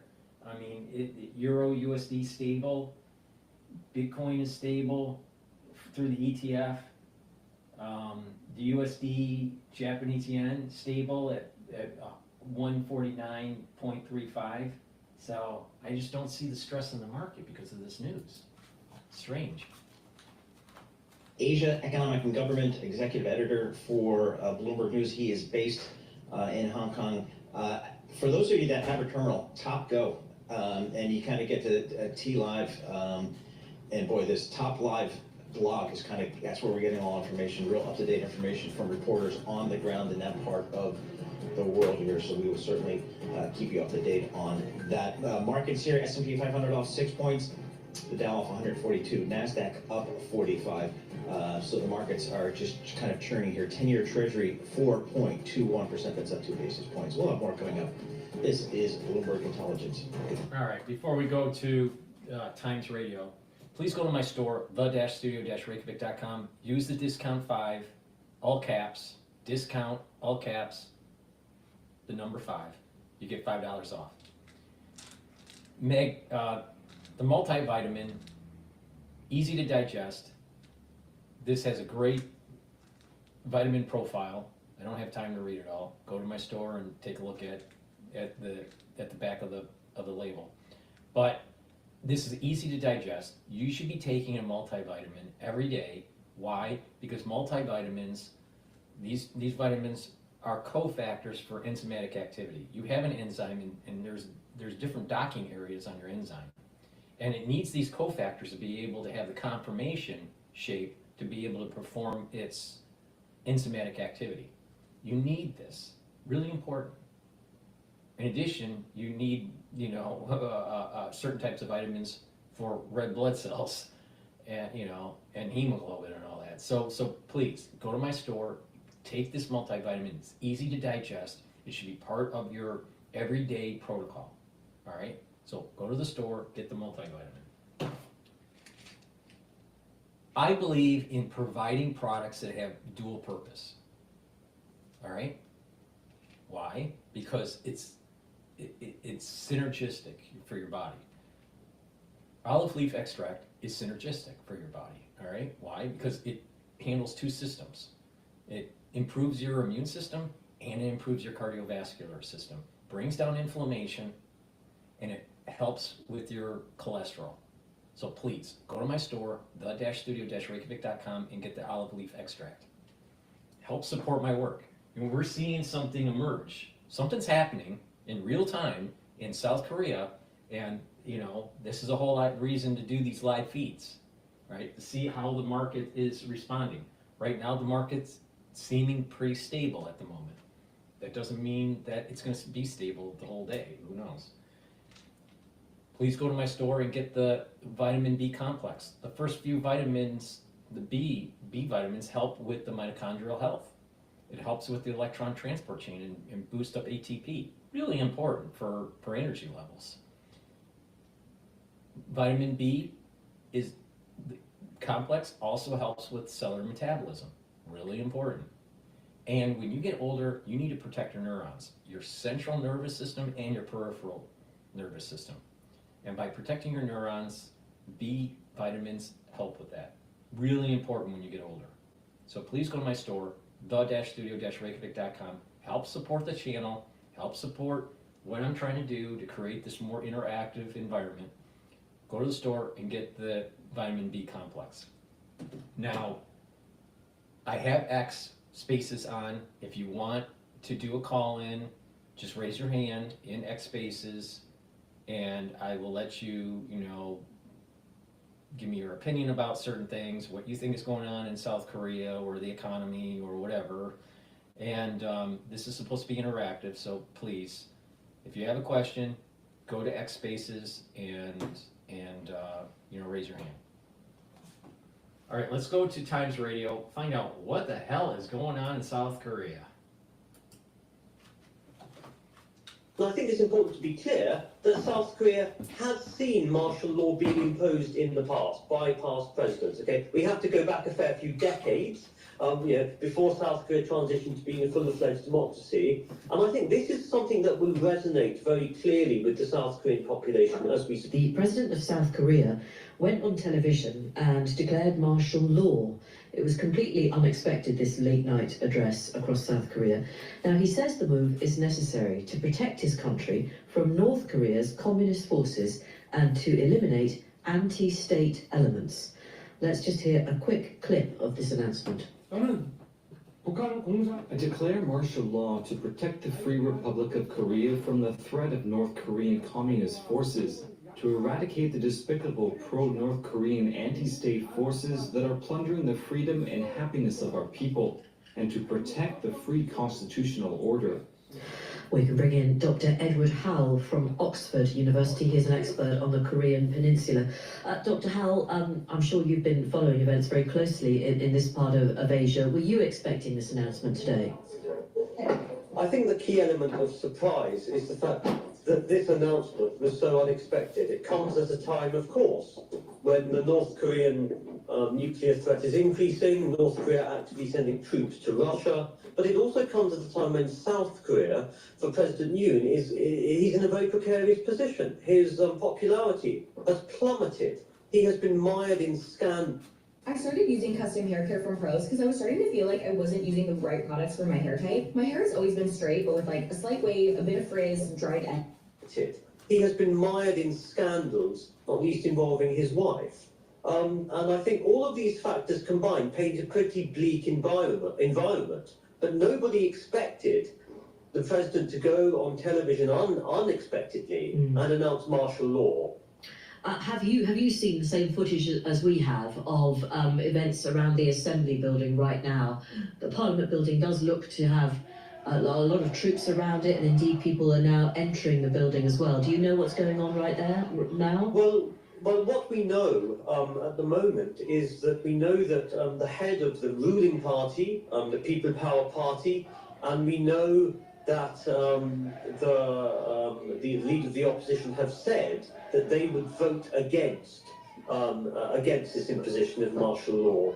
But given its suddenness, I think the prospects for wider consequences, we know that South Korea has not been immune to clashes in the past between different political factions and protests. For the protest, the possibility for ramifications is very much in the realm of unknown. I think what's worrying is that we don't know much about this. No. I mean, what we do know, certainly the BBC is now reporting that the police in South Korea and Seoul are enforcing martial law, a clash, if you like, with protesters trying to get through the gates of the parliament. So things are looking decidedly stormy in Seoul right now. Can you just, for those of us who've been fortunate enough to live in Britain all our lives, what is martial law? What does it mean? So what we see is we've seen martial law being imposed in South Korea in the past. What this basically means is that the military authorities will take control. Okay, it's a temporary phenomenon. Okay, there can be some ramifications in terms of suspending and putting on hold normal civil rights, for instance. And I think it's important to be clear that South Korea has seen martial law being imposed in the past by past presidents. Okay, we have to go back a fair few decades, before South Korea transitioned to being a full-fledged democracy. And I think this is something that will resonate very clearly with the South Korean population as we speak. Is there any link at all between what's happening in South Korea and the fact that Joe Biden is in the dying weeks of his presidency and Donald Trump is about to take over? We need to be careful to avoid undue speculation. I think what's important to bear in mind for now is that there are so many factors that could have contributed to President Yoon's decision. Firstly, his insecurity, his real precariousness, the precarity of his position.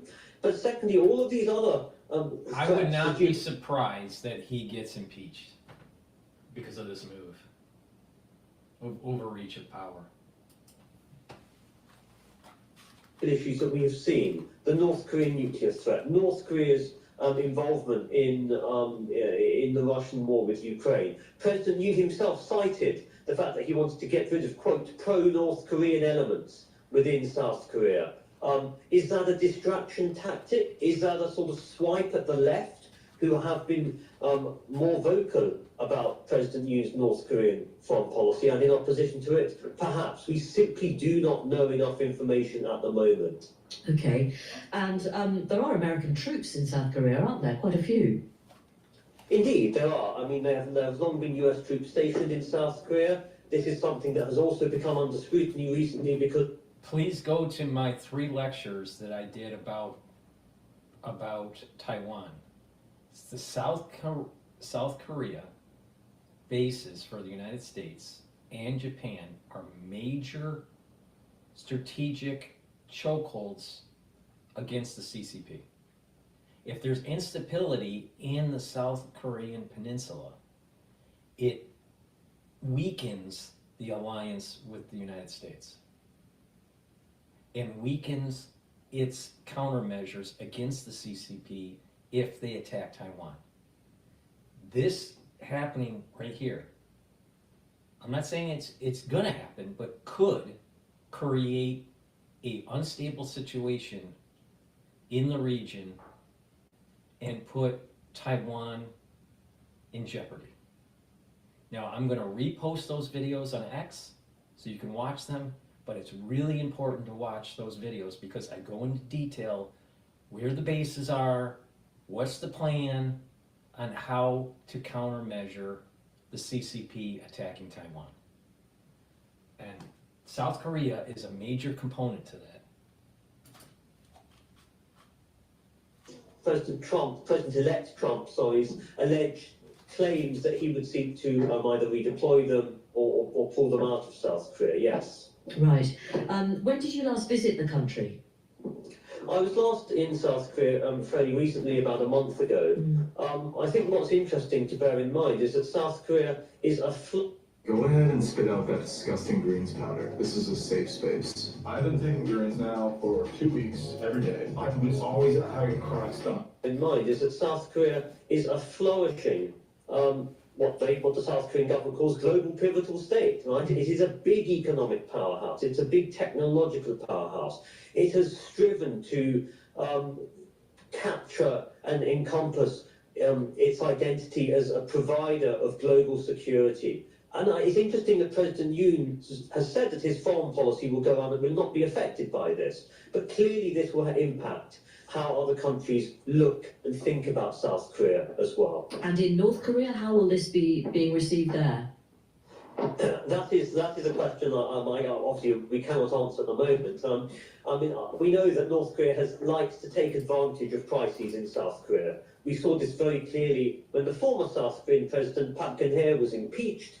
North Korea really used this as an opportunity to lampoon the South Korean president and the South Korean democracy. So we should prepare ourselves for something similar, perhaps, yes. Okay, Dr. Howell, thank you very much indeed. That is Dr. Edward Howell from Oxford University, an expert on the Korean Peninsula.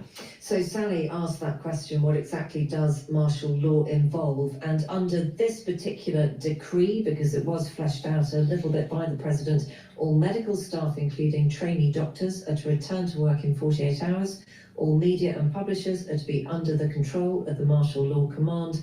Those who violate martial law can be arrested without warrant, and the decree claims it will minimise any inconvenience to people's lives except anti-regime forces. As Jane mentioned, just according to the live footage that we're seeing here in the studio, it does appear that a lot of people are congregating around the National Assembly and trying to get in. There is a police presence there, there are troops there as well. It is very difficult to tell at the moment exactly who is who there. All right. Based on my observation with the market, the only thing that I see that seems to be elevated a little bit based on this news is oil. And it's trading just slightly above $70 a barrel. But the currency market showing no instability at all. So I'm going to go to a live feed from Sky News. Let's see what they're doing here.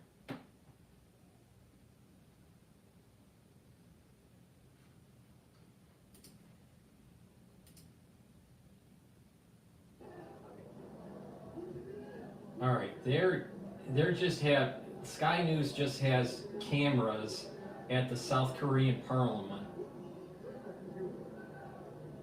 And the Parliament is voting to lift martial law. So they're not saying anything, they just have the camera work outside.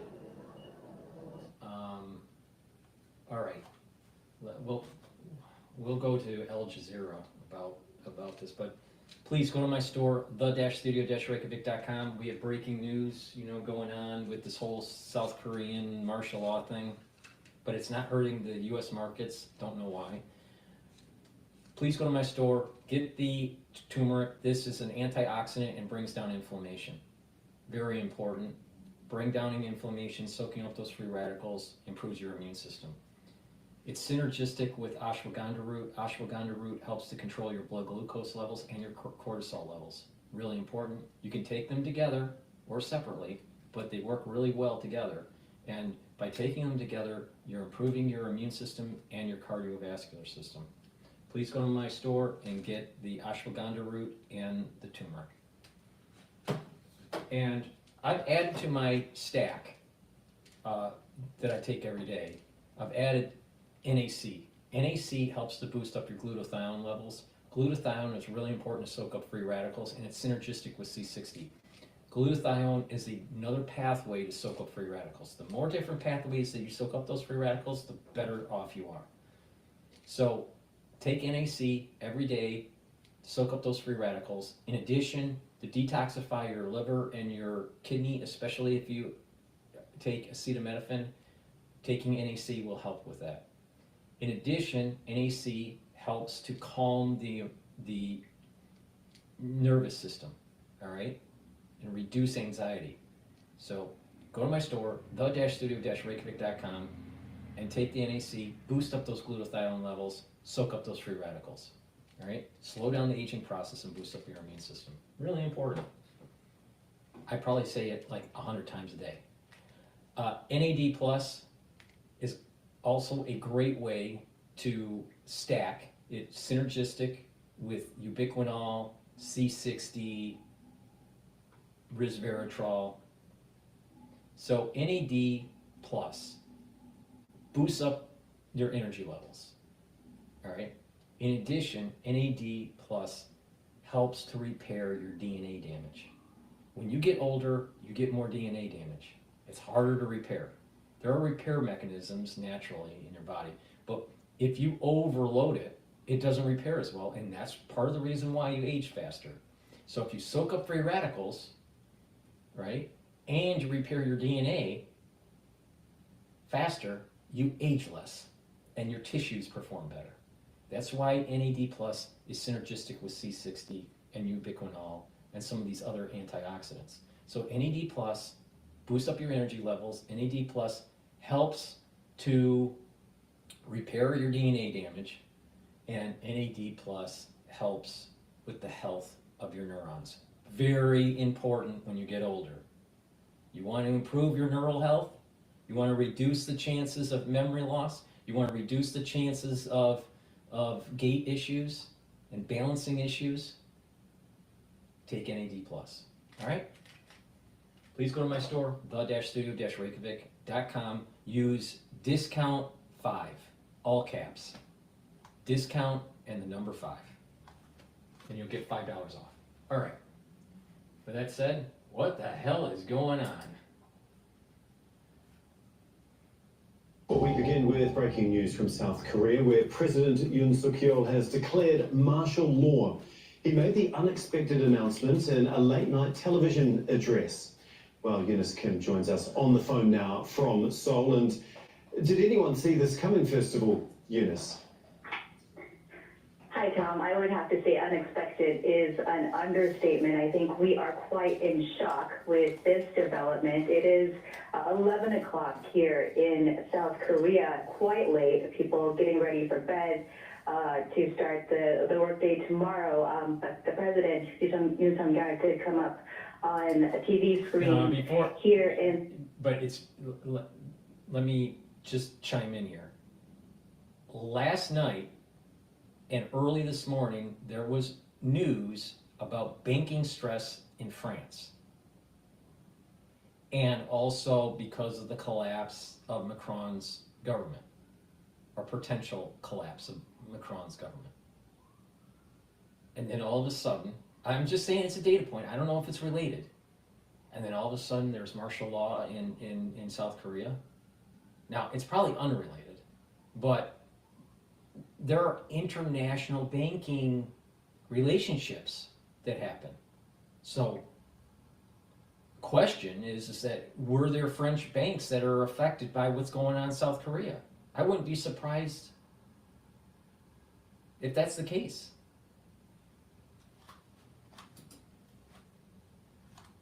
Country to declare, as you said, martial law, and the reason that he gave was a domestic reason, I should say. We do not have a military emergency as far as his address said, but it is to address the political stalemate, if you will, that he feels, the blockage that he feels at the National Assembly to push through his legislative agenda. We know that there's been quite a bit of political tension, not only with the opposition party, but also the man helming the ruling party as well. Han Dong-hoon, he used to be a prosecutor that the president worked very closely with, but he... These newscasters that they're having in the background that are from South Korea, in Seoul, they don't look too calm. There's a little bit of a worry in them as they're broadcasting. Has kind of taken his own way in terms of addressing some of North the Korea, scandals wait, around... I just saw something. What just happened? North Korea fired a missile. What? The president's wife. But to address kind of what he said tonight, he said he declares martial law to protect the Free Republic of Korea from the threat of North Korean communist forces, to eradicate the despicable pro-North Korean anti-state forces that are plundering the freedom and happiness of our people, and to protect the free constitutional order. So what he is referring to here for our international viewers are likely South Koreans within the South Korean context who the president feels is quite pro-North Korea and certainly anti-Yoon Suk-yeol government. We do know that the president's approval rating really has struggled ever since day one. He's had some of the lowest approval ratings of past South Korean presidents, and currently, as of last week, we saw it at 25 percent according to the pollster real meter here. But once again, just emphasizing, this is quite a development that I think everybody is trying to understand why and what this means for life here in South Korea. He did mention that this does not have, or this will not, greatly impact external relations. But again, underlining there's no, All right. Military. Several hours ago, there was a news announcement from Sky News stating things look bad for Ukraine. Key figure admits as Russia fires North Korean missiles. So maybe what I just saw with that announcement is tied to the Ukrainian theater and not the Asian theater. But let me keep on looking here. Threat from North Korea, as far as we know now, but there does seem more to be. Like you say, it does seem to have taken many people by surprise. We're just getting some reaction. The South Korean opposition Democratic Party leader has said the declaration of martial law is unconstitutional. We're hearing that others are saying that the declaration was wrong and there are vows to block it. Can you just give us an idea of how people are reacting to this and what we think could potentially happen in the days ahead now? Right. So we are also hearing from, again, the leader of the president's party, People Power Party, Han Dong-hoon, saying that he would oppose, quote, the declaration of martial law alongside the people. So you have the president's political party actually opposing this move as well. So we can probably say that there will be an intensification of the gridlock in terms of cooperation between the president's office and the ruling People Power Party. But beyond that, we really would have to wait and see what this means. He did say he would try to minimize impact on daily lives of the people who are not in that political sphere. Okay. But again, this is very fresh. Yeah, indeed, it is only happening in the last half hour or so. Eunice Kim, thank you so much for all of that. We really do appreciate it. Eunice Kim for us in Seoul. Well, we're going to go now to Si Woong Ko, who is the managing editor of Korea Expose. He joins us from Stuttgart in Germany. First of all, your initial reaction to this, because it seems to have taken almost everyone by surprise. I think that's an understatement. I am genuinely surprised. I am extremely shocked, but at the same time, I'm just asking myself, are we really in the 21st century? Korea transitioned to a full democracy in 1987, and we have not seen a maneuver like this since then. Okay, so why would the president do something like this? So officially in his statement, he says there has been unreasonable obstruction to his policies from the opposition, which currently controls the National Assembly. And he says that the country is currently under great threat from communist forces and that he needs to restore order, and that requires extreme measures like this one.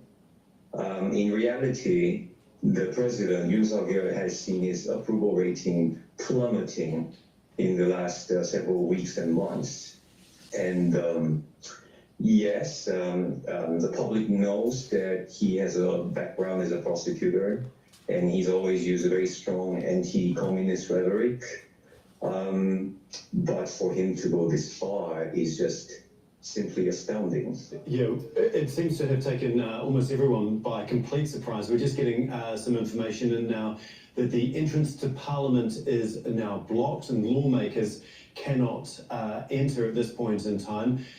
The South Korean opposition leader Lee says that Parliament will do its best to nullify Yoon's martial law, but the military may try to arrest members of Parliament. I mean, how extraordinary would it be if that was to happen? It would indeed be extraordinary. Yes, as you rightly point out, the Parliament has the power to call on the president to lift martial law if a majority of National Assembly members were to agree. And indeed, that is precisely what we would see the opposition doing.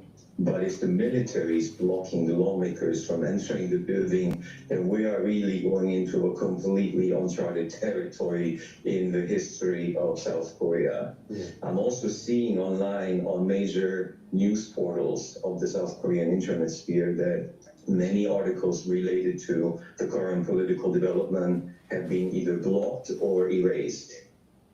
So what does martial law mean? I mean, obviously we've seen the military step in at Parliament. Some websites are now being blocked. What else? What other repercussions are there? So he is essentially insisting that he will use his executive power to override what he calls opposing forces. And in this case, he's essentially referring to the legislature. Other than that, details are somewhat unclear. We've also heard the South Korean military saying that they are now enhancing their preparedness to deal with threats to national security, which... What does that mean? They're worried about perhaps the North Korea? Well, that is the official rationale, of course, that Korea is under threat both from external forces, meaning This is North what I don't Korea, understand. and from This is what I don't understand. The South Korean currency extends losses against the US dollar, but that's really not a major trading pair. I mean, it is a trading pair, but it's not a major one. A major one would be like the pound to the USD, or the USD to yen, or the euro to the USD, and I mean, those currencies are relatively stable during this news announcement. So the markets, other than oil is appreciating a little bit, but other than oil, there's not much of a change. And even if you look at Bitcoin as an indicator, Bitcoin ETF for BITO to long Bitcoin is down. So, I mean, it doesn't, the markets don't seem to be reacting to this. Forces, particularly communist sympathizers, and that's the label that he often uses to discredit the political opposition and the main opposition Democratic Party, which is in control of the legislature. Could we just take this back a couple of steps, and can you just give us a bit of background, a bit of context for people that might not know the ins and outs of South Korean politics? Just the political infighting that has been going on over the last few months. Of course. So South Korea politically is deeply divided, like many countries. In the last presidential election that saw the current president Yoon Suk-yeol take office, we have seen the electorate basically split in the middle when it came to supporting either him or the candidate of the main opposition party. And since then, the president has suffered serious major setbacks related to scandals involving his wife, who has been accused of multiple instances of corruption. And there has been a call from the legislature, of course the opposition party, demanding a special investigation of the extent to which his wife has been influencing state politics. Instead, he has been intensifying his anti-communist rhetoric, and also we have seen the relations between North and South Korea degrade over time, and of course there has been instances of exchanging balloons that carry anything from propaganda brochures to experiment crossing the DMZ in both directions. Okay. And just as we had thought that perhaps President Yoon might make a concession, he has decided to resort to this maneuver. And we're also hearing that the leader of the ruling party, that is President Yoon Suk-yeol's party, also saying that this is not the right thing to do for the country. Okay, we'll have to leave it there for the moment, but we will come back to you a little later on in the program. All right, so before I go to the BBC on this particular news, breaking news, please help support my work. by going to the store, the-studio-reykjavik.com, and get the supplements that I offer. Some great supplements that you should be taking to help your cardiovascular health and your bone health are vitamin K2. This will help to get better bone density, improve your joints and the cartilage. In addition, K2 also helps with your cardiovascular health. You stack it with D3. D3 helps to soak up or helps to absorb calcium, all right? And D3 is a gene expression cofactor.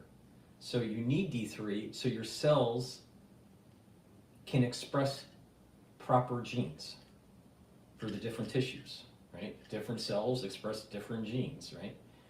So you need D3 to do that, all right? In addition, D3, right, you couple it with K2, and now you have a means to help with your cardiovascular health and your bone health.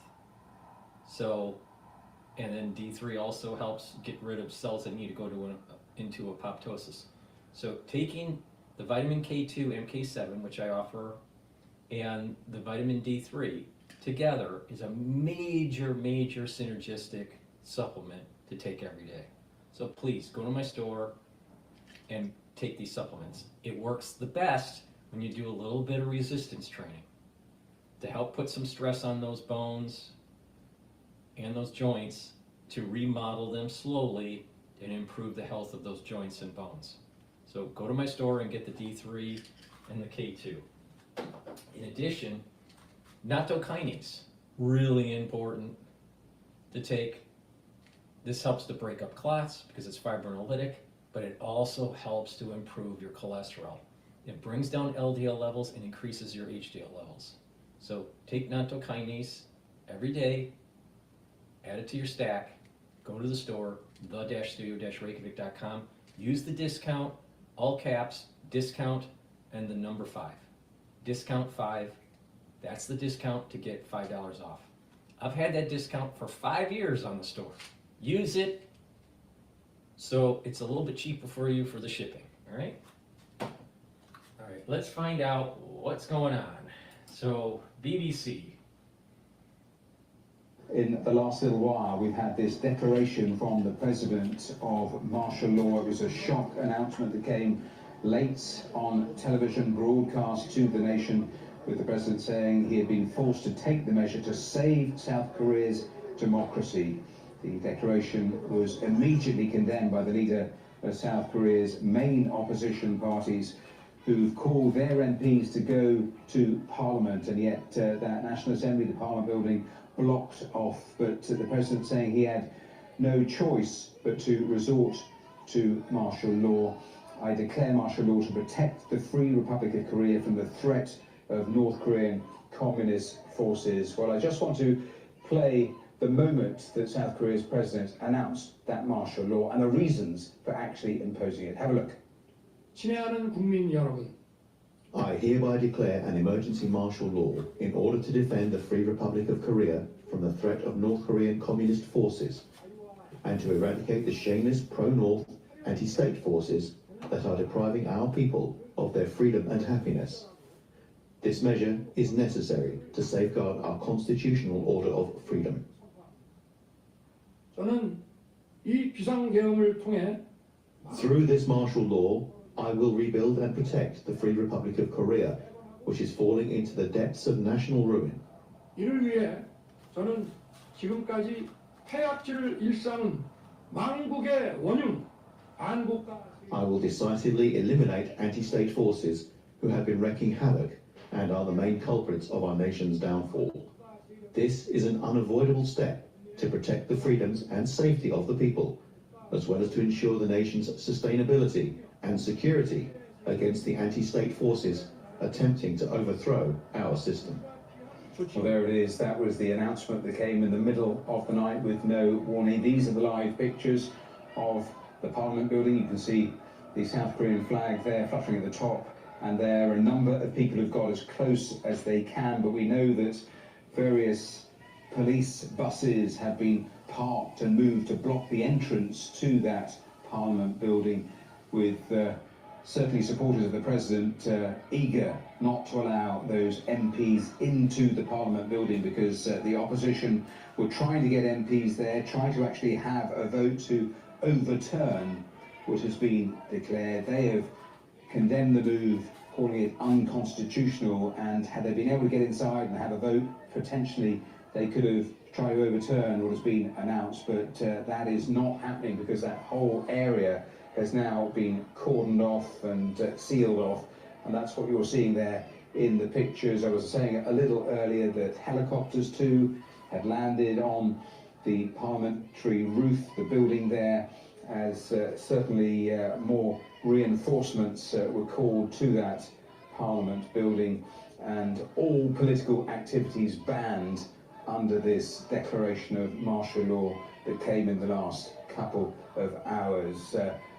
So those some of the live pictures that are coming into the building. I want to actually bring in a guest, Elizabeth Braw, a senior fellow with the Atlantic Council's Transatlantic Security Initiative. Her focus is on defence against grey zone and hybrid threats. And Elizabeth, thank you for being here on the programme. I know I was going to talk to you about what the new head of Britain's Cybersecurity Centre has been warning a little earlier in the day, but you join us as we watch these really fluid and certainly surprising developments in South Korea. What are you making of what you're seeing? These are extraordinary developments and frankly quite unexpected, but we do know that South Korea had been in a difficult position for in recent weeks due to Russia's and North Korea's increasing collaboration and the West's inability to do much, to do anything about it. So Russia and South Korea teaming up in recent weeks to bring North Korean soldiers to Russia. And crucially, from a South Korean perspective, that was a quid pro quo. We don't know exactly how Russia is helping and will be helping North Korea in return. But those soldiers didn't come for free, and that is the South Korean concern, hugely destabilizing. That is really interesting because I was asking one of our previous guests about exactly the point that you raise. When we don't know what is happening, this may be a political tussle, but it is entirely possible that those broader parts of the equation now involving North Korea, involving Russia, they could be at play here in some way, couldn't they? They could, and we should remember that the situation between the two Koreas is always very sensitive, and as I think your viewers know, it's not a situation of peace between the two countries. It's essentially a frozen conflict that's where the two countries continue to coexist along the demarcation border, demarcation line, I should say, but it's not in any way a secure arrangement that can be counted on to hold under any circumstances. And so if we now see Russia helping North Korea in exchange for these soldiers, that could significantly change the equation. And we don't know what the South Koreans know or what the South Korean government knows that we as the Western public, or indeed the global public, don't know. There could be that the threats are such that the South Korean government felt they had to take action. But all of that all of that information is not yet known. But what is clear is that the situation has deteriorated for South Korea in recent weeks. And it's not just about the North Korean soldiers going to Russia. It is about increasing collaboration between Russia and North Korea. More generally, there has been good.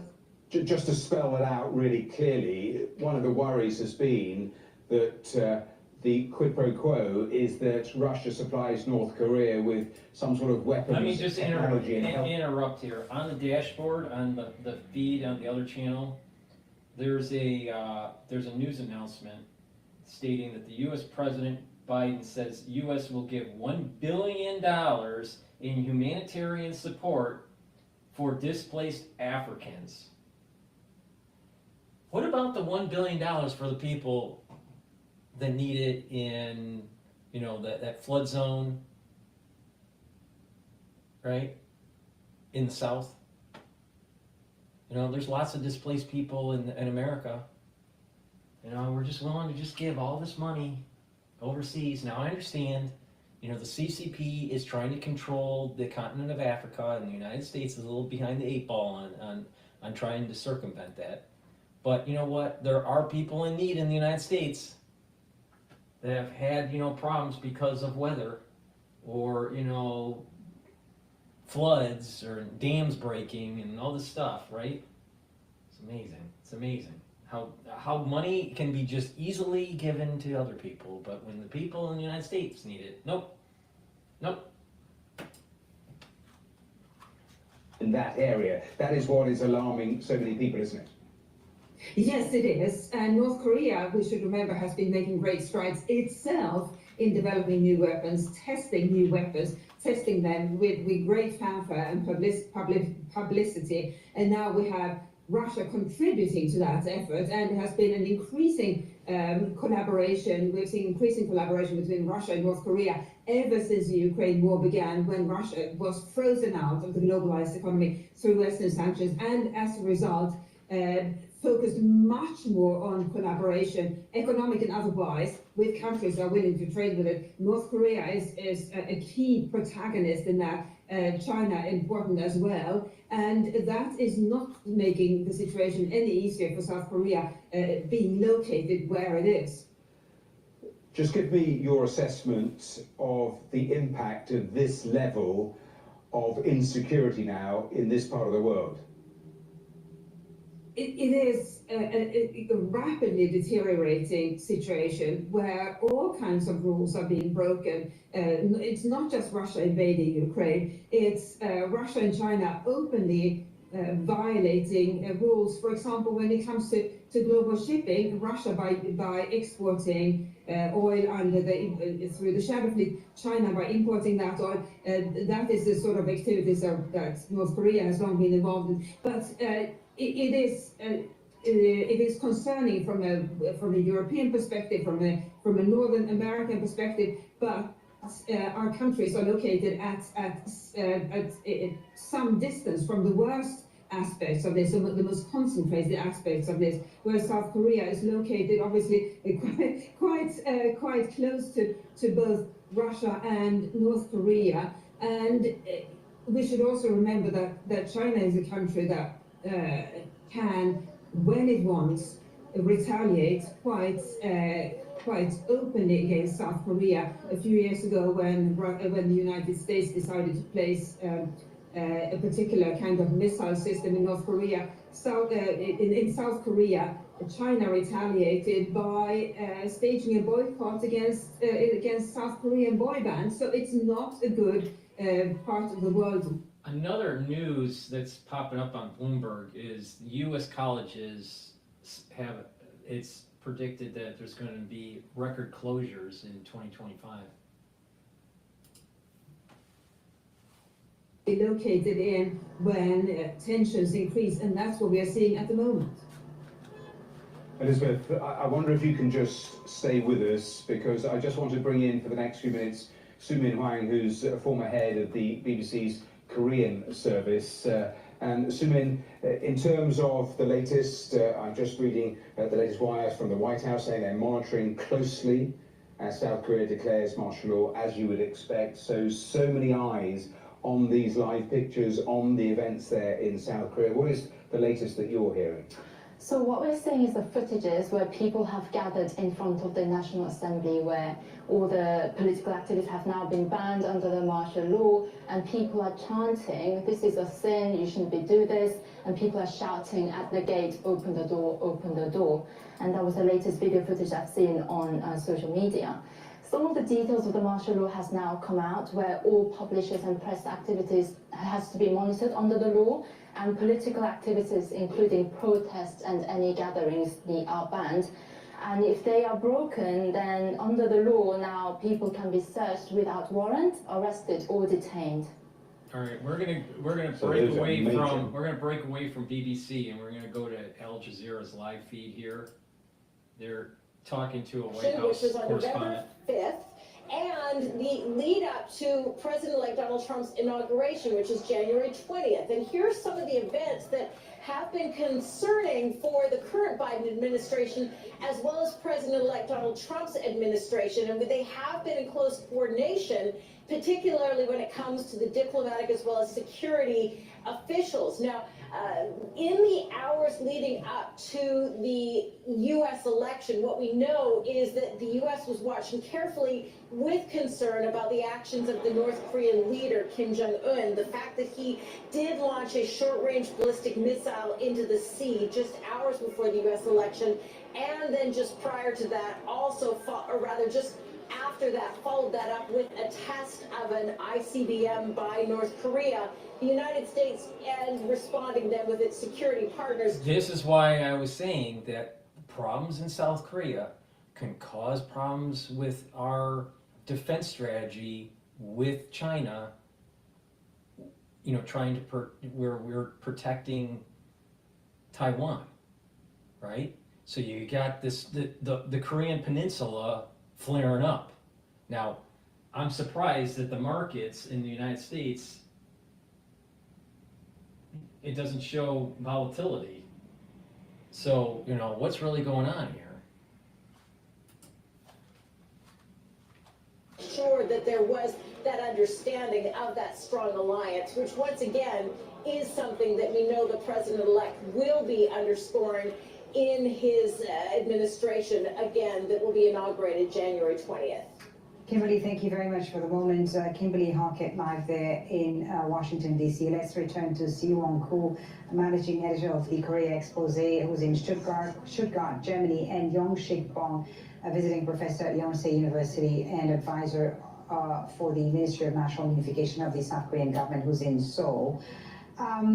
You heard there what our correspondent said, Yong-Shik Bong, about the U.S. watching the situation in South Korea very carefully, concerned.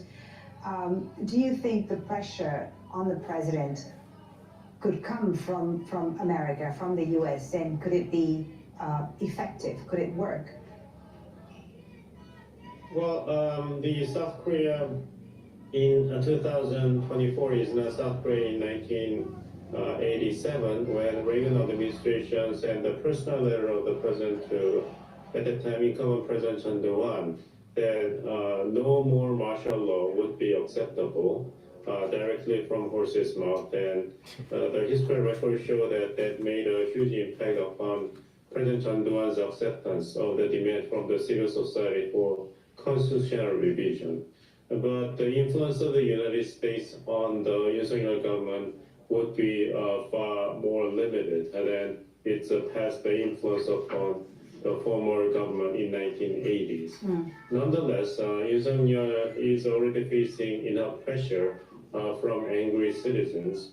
And I'd like to make some positive notes out of all this, some silver lining, because now we know the very source of the paralysis of South Korea's constitutional democracy and the underperforming national economy, that the so-called pro-North Korean sympathizers or anti-state forces are not really accountable for all the troubles highlighted in President Yoon Suk-yeol's message to the nation.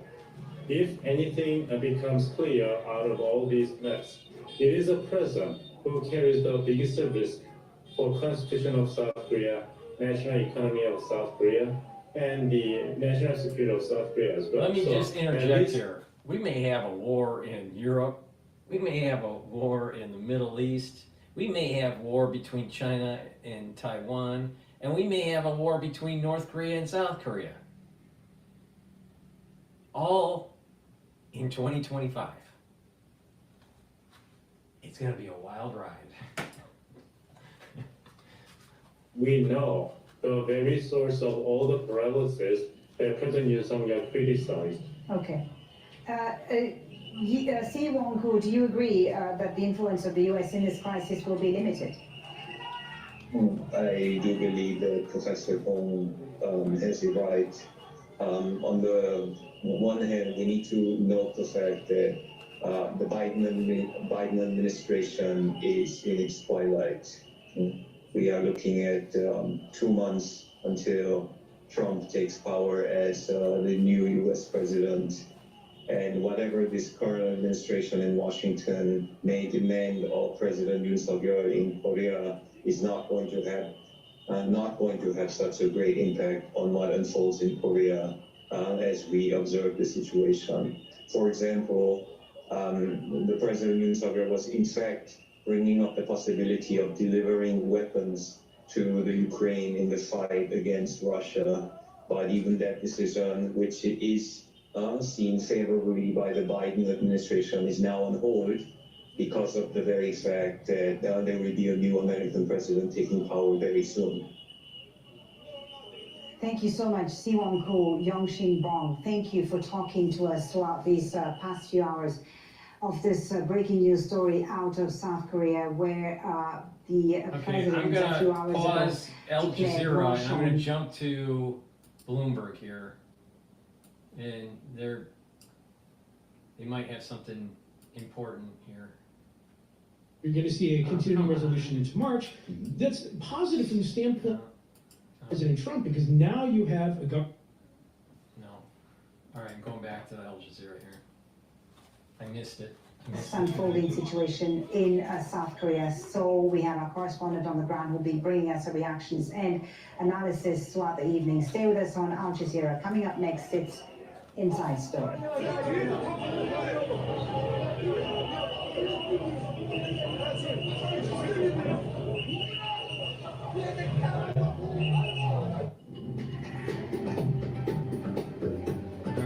So Al Jazeera's on commercial. Let me just do a product plug. You know, we might have World War III, right? Literally in Europe, in the Middle East, in the Korean Peninsula. You know, war with Taiwan and China. You might be having a problem sleeping at night if things continue to evolve like the way they are into 2025. Go to my store, the-studio-reykjavik.com, and get the Good Night Formula.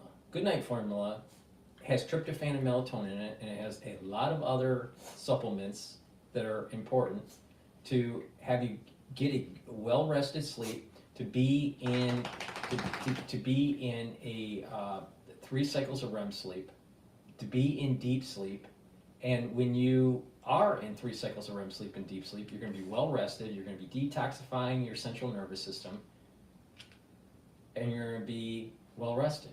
Really important. If you have chronic sleep deprivation, you're increasing your chances for early onset of dementia.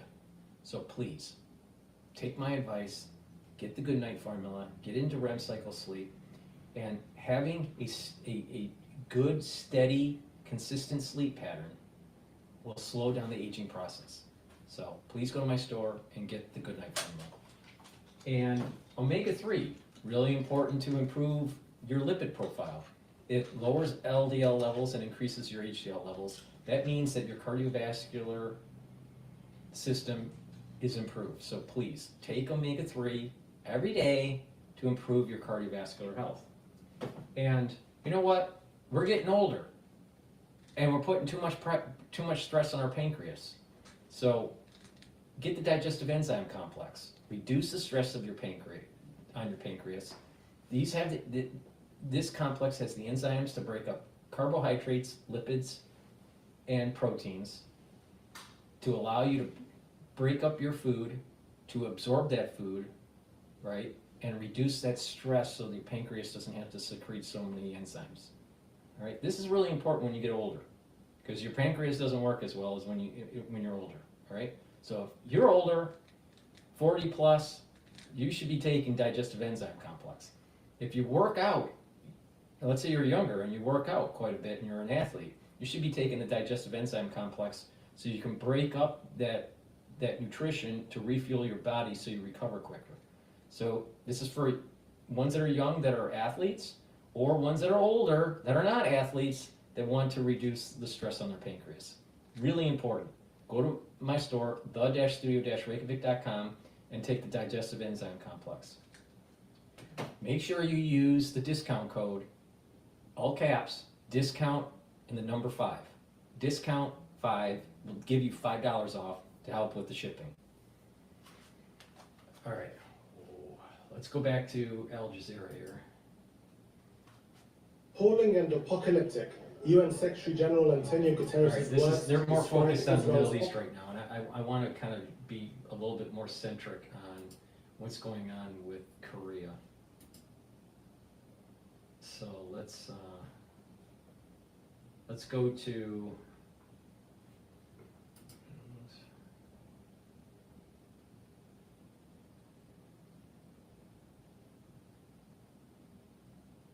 all right, this was 36 minutes ago by CNN.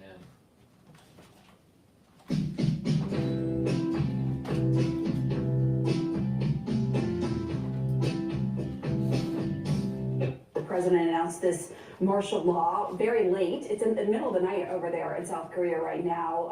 The intent to quash dissent, but the images we're seeing coming out of South Korea is not that. You are seeing an escalatory, tense situation there outside of the government building. I want to go to Mike Valeria to bring us there on the scene with what is unfolding, Mike. Well, how we now have this ban, or this declaration of martial law that has been overturned by Parliament. Will Ripley, our colleague in Taipei, was just saying it should take a simple majority of Parliament to overturn this, and that has happened within the past 2 to 3 minutes. Applause breaking out in the National Assembly. We're headed there now, but certainly a feeling of palpable apprehension of demonstrators trying to get to the National Assembly. We're seeing members of the military, law enforcement, in their green camouflage helmets and uniforms. And we had reports that these members of law enforcement were trying to stop members of the National Assembly from coming into the building to overturn this declaration of martial law. But enough members managed to get in. Again, 1:06 a.m. here in Seoul, and members of the National Assembly have overturned martial law in South Korea minutes ago. So now the question is, what does South Korea's president do now that lawmakers have overturned martial law in South Korea across the country? He did this as a way to reclaim power. He is a very weak president. His approval ratings hovering in the upper 20%. Conservative figure known in this country for decades as a strong prosecutor, as somebody who has taken a strong stance against North Korea and aggression coming from north of the DMZ. And he did this, as far as we can tell, because there have been unending calls to impeach him, to remove him from office.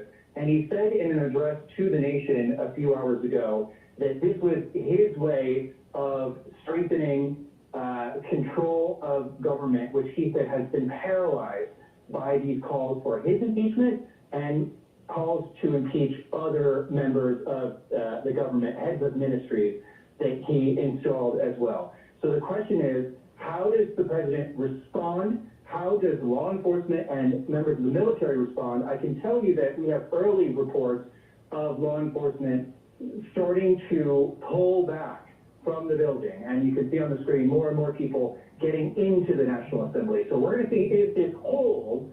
But again, in a dramatic tableau, lawmakers in Seoul just voted to overturn martial law with applause ringing out throughout the building. Really remarkable how quickly all of this is unfolding. Mike, my understanding is you were there, you're on the phone with us. Just help us understand what's happening there right now outside of that building. Obviously, we see the video, but you're able to see the full picture. So bring us there. Yeah, we're on our way there. We're in our bureau in the center of the city because we weren't sure if we were going to be able to have a signal, if it was safe for us to broadcast. But, you know, the center of gravity of what is happening is at the National Assembly building. But I can tell you, throughout the streets where we are in the center of Seoul right now, and as you move throughout the city, there are police officers on the phone who are wondering what is going on, who are calling their captains. You can overhear them in Korean saying, what are we doing? What is happening right now? There are people who are leaving bars, who are leaving restaurants. calling their moms, calling their dads, calling their children, saying, I'm coming home right now. This has not happened within the 21st century, a declaration of martial law, something that remains in memories of people from the 1980s when South Korea was still under a military dictatorship. So people are bracing for what the president, Yoon Suk-yeol, could do now and what orders he will give the military and law enforcement, and will they be heeded? Will those orders be heeded now that the government, the parliament, the National Assembly has voted to overturn the president's declaration that he is in charge, martial law reigns, anybody can be arrested without a warrant? That has just been overturned minutes ago. The question, as you point out, though, is the practical effect, right? Will the president comply with this? And Will Ripley, I want to go back to you because that is a key question now. The impact that this vote there in Parliament, this overnight vote, will have on the martial law declaration. As far as I know, we haven't heard from the president again. Essential. JIRA is now for all teams, especially cross-functional teams that take a level of planning that keeps project managers up at night.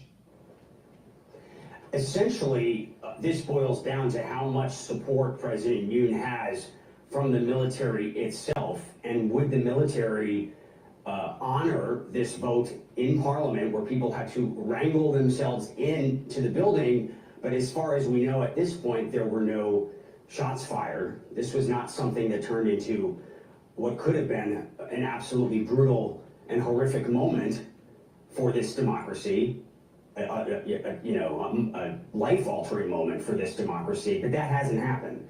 They pushed their way to the building, they voted, and now they've overturned it. So does President Yoon have the support of the military to try to keep this thing going? But again, keeping in mind just how deeply unpopular he is, there's been the perception by some in South Korea that he's used this North Korean issue, even issuing nationwide alerts that people felt were gratuitous for things like a North Korean, missile launch test, to try to scare people, to try to rally people behind his agenda, a deeply unpopular agenda that is being essentially stomped out at every opportunity by the opposition in Parliament. And he's grown so frustrated, apparently so paranoid, thinking that North Korean agents have somehow infiltrated the South Korean Parliament and are acting through his opposition to try to undermine his agenda. But the fact that he would surprise even members of his inner circle with this, and to make this announcement in an unexpected way, declare martial law, throw his nation into chaos, at a time where there is already so much uncertainty in the world, it raises a lot of questions about his mindset at this moment, what he's thinking, what is his plan B now that this has been overturned? Had he thought about this? And these are all questions that we don't know the answer to. We have to literally sit back and watch this completely unexpected, out of left field curveball that has been thrown our way in South Korea. Of all the things happening and brewing in the world, the story I was working on all day about North Korea and what's going on with them, and Vladimir Putin and Kim Jong-un, definitely didn't expect, Pamela, to be here talking with you about this tonight, after midnight here in Taipei. And I certainly didn't expect to be leading the show with this. And it is the ultimate curveball. And we were just talking about this, MJ Lee, just what a shock this is for our viewers just turning in. Look, this is a vibrant democracy in South Korea. This is the first time a president of South Korea has declared martial law in the democratic era. And now the parliament voted to overturn that. Biden administration in contact with South Korean government. We'll see what happens. But it is an extraordinary move, and it's something that Americans should be paying attention to. What is President Biden saying right now? Yeah, as we were discussing before, when I saw these headlines coming into my inbox, I was completely stunned. I mean, it is so extraordinary what we have seen over the last few hours in South Korea. As you pointed out, martial law has not existed in South Korea since the 1980s. I was born there in the very last year that there was a military dictatorship dictatorship in the country. Right before there was the first Democratic presidential election that elected Noteu at the time, I think Mike was making this point before, for people in my parents' generation and my grandparents' generation, the kinds of scenes we are seeing and the headlines that we are talking about, that is not history for them. They lived through these moments and moments of upheaval and violence when they were growing up. So I cannot imagine how shocking this must be for the folks actually in the country, and to have this come out in an unplanned address practically in the middle of the night. Right. None of this was expected. As for the reaction from here in Washington, obviously the president is not here. President Biden is traveling in Angola right now. We have heard basically nothing from the president himself so far. All we have right now is a statement, actually just a sentence from a National Security Council spokesperson saying the administration is in contact with the ROK government and is monitoring the situation closely. I've asked the White House, well, at some point, are we going to hear from the president? Are we going to get a sense of what his reaction is to this, so that we have a better sense of what position the United States government is going to take as all of these scenes are unfolding? And I do think we should talk about the Biden-Yoon relationship and the U.S.-South Korea relationship. This is a president, as you know, who has made real efforts to build up and foster and strengthen the U.S.'s alliances with countries like South Korea and Japan. In 2022, when he made his first trip as president to Asia, he visited Korea and on Bloomberg in the feed, people are typing in South Korean defense official is saying that they will maintain martial law. Now I don't know if that's true or not, but that just popped up. Japan. Last year, you might recall that he hosted Yoon Suk-yeol for a state visit at the White House, really rolling out the red carpet for this president, this South Korean president that just did something so unprecedented. You would think this would be a good moment for the president and this administration to really weigh in. So far, nothing yet.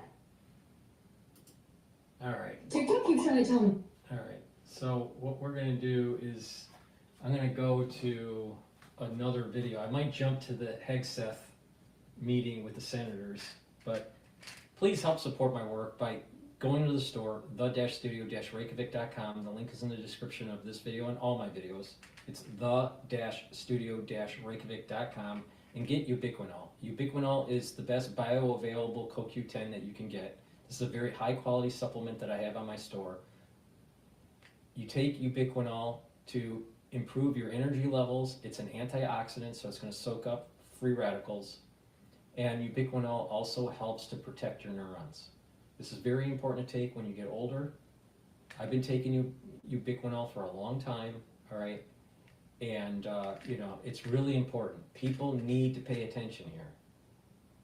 Neural health, protecting your neurons, keeping those neurons healthy are extremely important.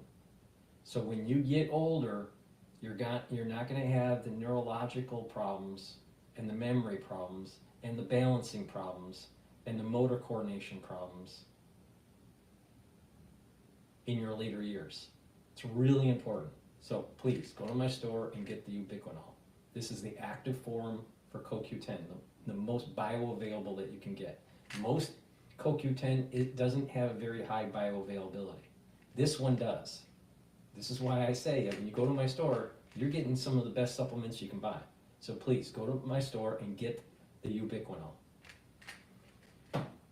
Resveratrol, really important. I've been taking resveratrol for decades, all right? It works really well when you stack it with stuff like ubiquinol, like C60 and NAD+, all right? Resveratrol is an antioxidant, so it's going to help soak up free radicals. But it also helps to get rid of senescent cells. Really important, and it helps with mitochondrial health. So take resveratrol every day, stack it. Stack it with something that's on my store, like C60, NAD+, ubiquinol, all right? And vitamin C, important to take. Why? It helps with your skin. It cross-links with collagen, all right? In addition, vitamin C helps to boost up your immune system. We're in the cold season. There's a lot of people that are sick. Take a double dose of vitamin C. Make sure you drink it with filtered water. All right? So please go to my store, the-studio-reykjavik.com, and take the vitamin C. All right, let's see what Bloomberg has to say. I think they're talking about Hegseth right now. Esther Steve Feinberg the job of Deputy Secretary of Defense. What do you think of that, Kristen? And this could be duplicated in a lot of agencies that we're talking about here. You put kind of the figurehead disruptor at the top, but it's the real managers beneath them. This has been floated many times for HHS as well, if RFK Jr. is nominated. Does that mean that none of these disruptors really have any power? I mean, it makes sense that they're doing that, particularly as they're going into these conversations with Republican senators who might have concerns about the leaders at the top. Maybe. I should pause, Bloomberg, not just mute them. Maybe these Republican senators are on the take and part of the deep state. We need change agents like RFK Jr., like Pete Hegseth, even though there are some personal issues that he has. But I think he would be a good defense secretary. All right? But the thing is that people like RFK Jr., major change agents, all right? I'm concerned that the staff that they put underneath these change agents are just slow walking the change and not doing the change that's needed. This is another way of the deep state to slow walk the policies of the Trump administration. Trump screwed up his first term by putting people high up in government slow walking his policies. I hope that Trump is smart enough to realize not only do you have to put the head guy up there that will follow the policies of the administration, but the tier 2 and the tier 3 level. Because when you look at the tier 2 and the tier 3 level, they're the ones that are going to be delegated the authority to get the change done. So let's not screw up Donald Trump. Let's not screw up the second term, because we don't have a third term here. All right? It's got to get done. You got to make it happen. It's one of those situations where if you screw up, it's screwed up forever.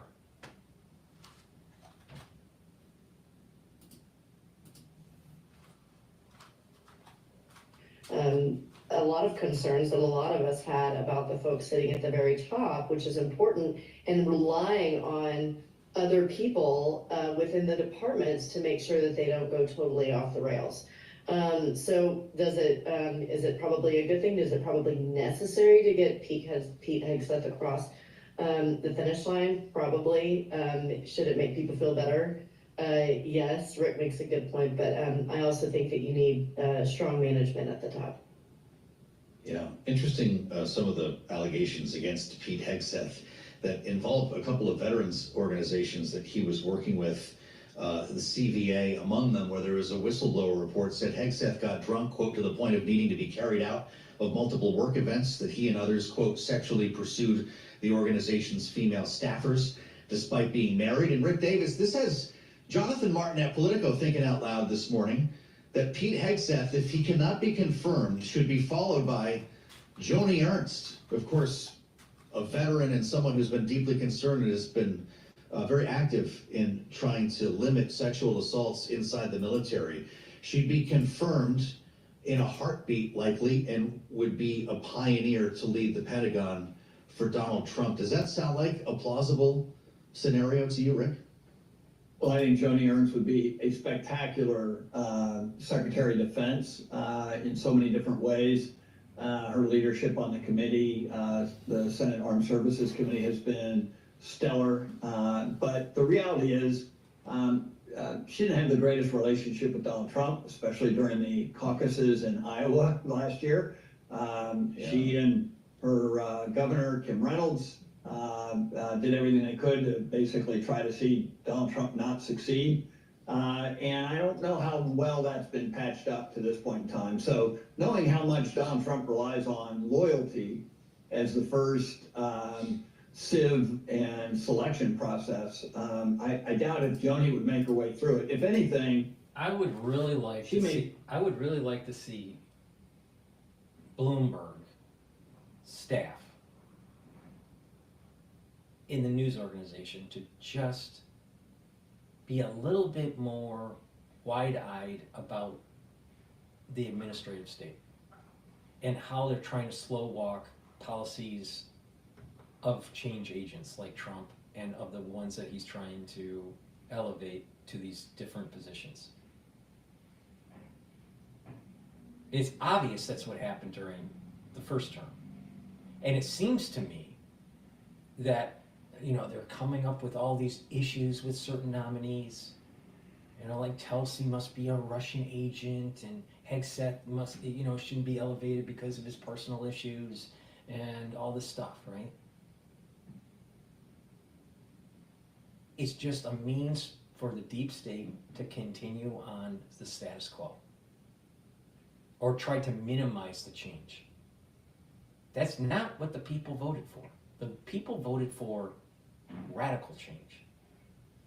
Cutting departments, eliminating departments, and reducing the power of those departments. Bloomberg should focus on that, because that's where the real ball is. a worst nightmare of Pete Hegseth's ability to get confirmed. Well, that's true. And I think that probably is more likely. Well, there's a question about whether there's going to be another scalp here, Kristen. And I had we had a similar conversation here yesterday about some of these names, and we spoke more specifically yesterday about RFK Jr. I guess Pete Hegseth is getting his turn now. And I heard from some folks who said, well, stop criticizing Trump. I haven't even really mentioned Donald Trump. We're talking about the people he chose here to go through an incredibly difficult confirmation process. That's the case every 4 years. That part doesn't change. But I wonder, in the wake of Matt Gaetz dropping out here, if there is another scalp, Kristen, or if that's the way this works. He was the sacrifice play here, and the rest of these people will be confirmed. I don't know if Donald Trump thought that far in advance, or that strategically, but it's kind of like a race to the bottom, and then everybody else squeaks through. I mean, they can't, if you're a Republican and you just won re-election, and you're looking at this as a mandate, you have to kind of pick your battles. I think that with the nomination of Kash Patel to lead the FBI, which is just outrageous in a lot of people's minds, maybe the focus, at least a little bit, has already has shifted. So, I mean, we'll see, but I think that, every single person that Trump has nominated seems to be too much of a change agent for the deep state. Now, from my perspective, that's a perfect litmus test that they're the right person, not the wrong person. But, we don't have honest reporters at Bloomberg. Is here, and we haven't heard a lot about RFK in the last couple of weeks, so. Well, it depends what you're reading. There's a lot out there. Rick, we started this hour talking with Ashley Davis about this idea of Heaven forbid that we have someone as a change agent running HHS and looking at the nefarious activities of the CDC and the FDA. Heaven forbid that we actually start questioning about some of the validity of the research of these therapeutics. Heaven forbid that we question and shake up the system. So, RFK Jr. must be a bad guy. Must be. He must be a bad guy. Of course not. He's the right person for the job because he's a change agent. And that it's going to actually shine a light on the nefarious activities that were going on with the CDC, the FDA, the overreach by HHS. somehow circumventing FBI background checks. I know we've talked about this a bit, but it's turned into a standoff here. You've got Senator Wicker, among others, saying that we could be on the verge of a breakthrough. But is this going to be the new normal? Can Donald Trump make this change where FBI... Do you think the FBI is on Trump's side? Of course not, because he wants to go in and restructure the FBI.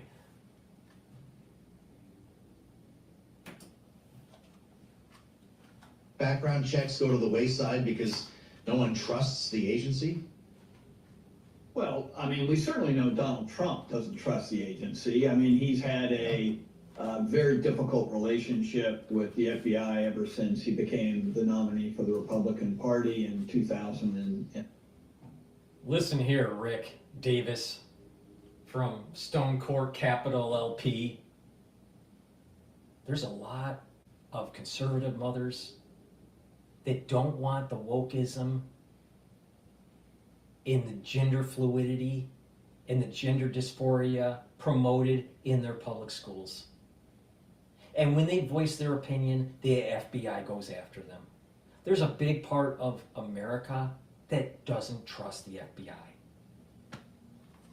Okay, Rick Davis from Stone Court Capital.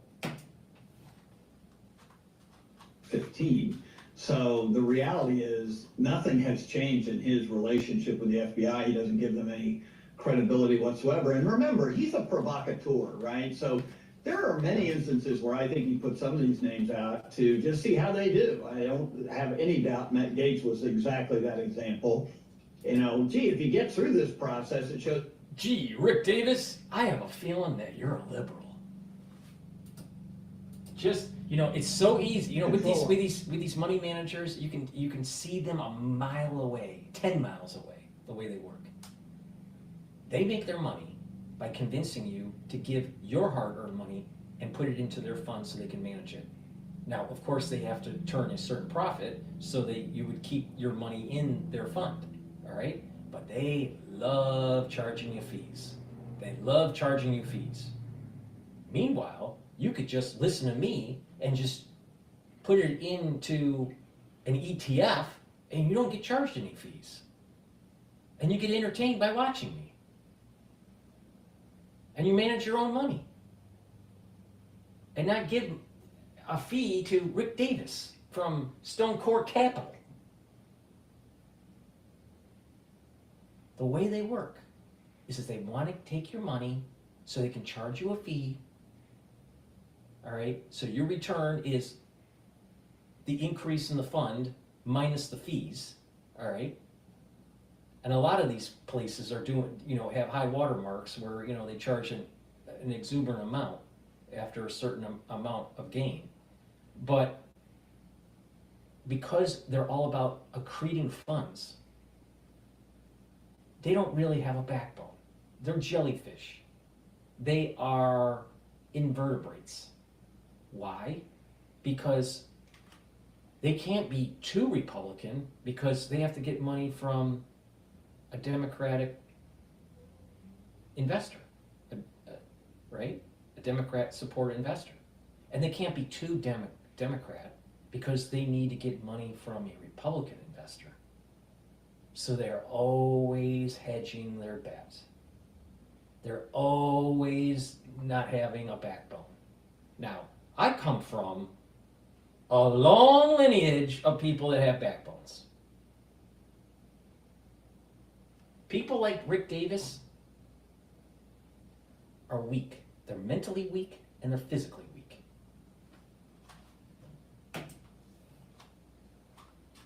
But if he doesn't get through, he's so crazy nobody will blame me. And I mean, he is trying to disrupt, and it's hard to disrupt when you're, you know, the president-elect. So I have absolutely no doubt he will go right down the line and try and force nominees through without FBI background checks. And it's really ball in the Senate course. You know, Chuck Schumer talked about the division of power in Washington, and the Senate is and House are co-equal branches to the presidency. And but they have to act like it. They have to exert that. And in Donald Trump's first term, Mitch McConnell, for whatever reason, was not a a block to some of Donald Trump's more outrageous demands. And, you know, the question's going to be, how does the Senate handle it now? Not only these committee chairs, but also John Thune, the new majority leader. Pretty interesting, indeed. Senator Roger Wicker, who will be over. All right, let's jump back to Al Jazeera. They're talking about South Korea. And this is a scene in Seoul where it's just after 3 a.m. Protesters gathering in large numbers against the president's declaration, but also rejoicing at the National Assembly's vote to declare this motion by the president, this decision, illegal and blocking it. There was shock and anger on the streets of the South Korean capital, with some of the protesters gathered outside the National Assembly calling for the president's arrest. Let's get the latest with our Eunice Kim, who's live from Seoul. Eunice, just after 3 a.m. and still lots of people on the streets there outside the National Assembly. Bring us up to speed with what's been happening.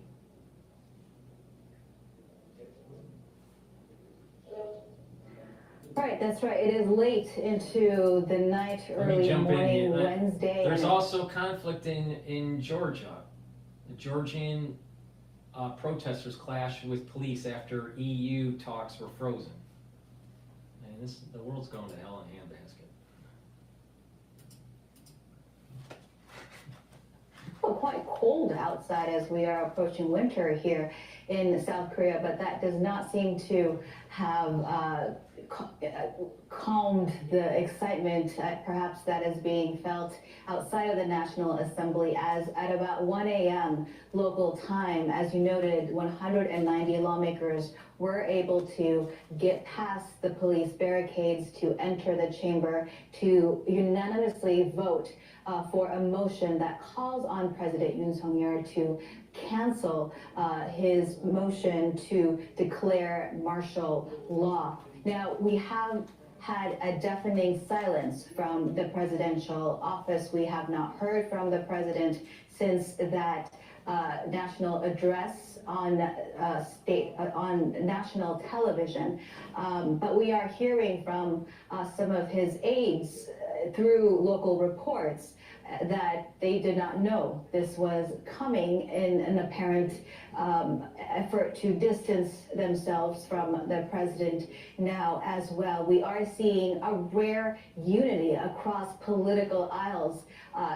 It has to be said, the National Assembly has been very polarized between the Liberal Party and the President's Conservative Party.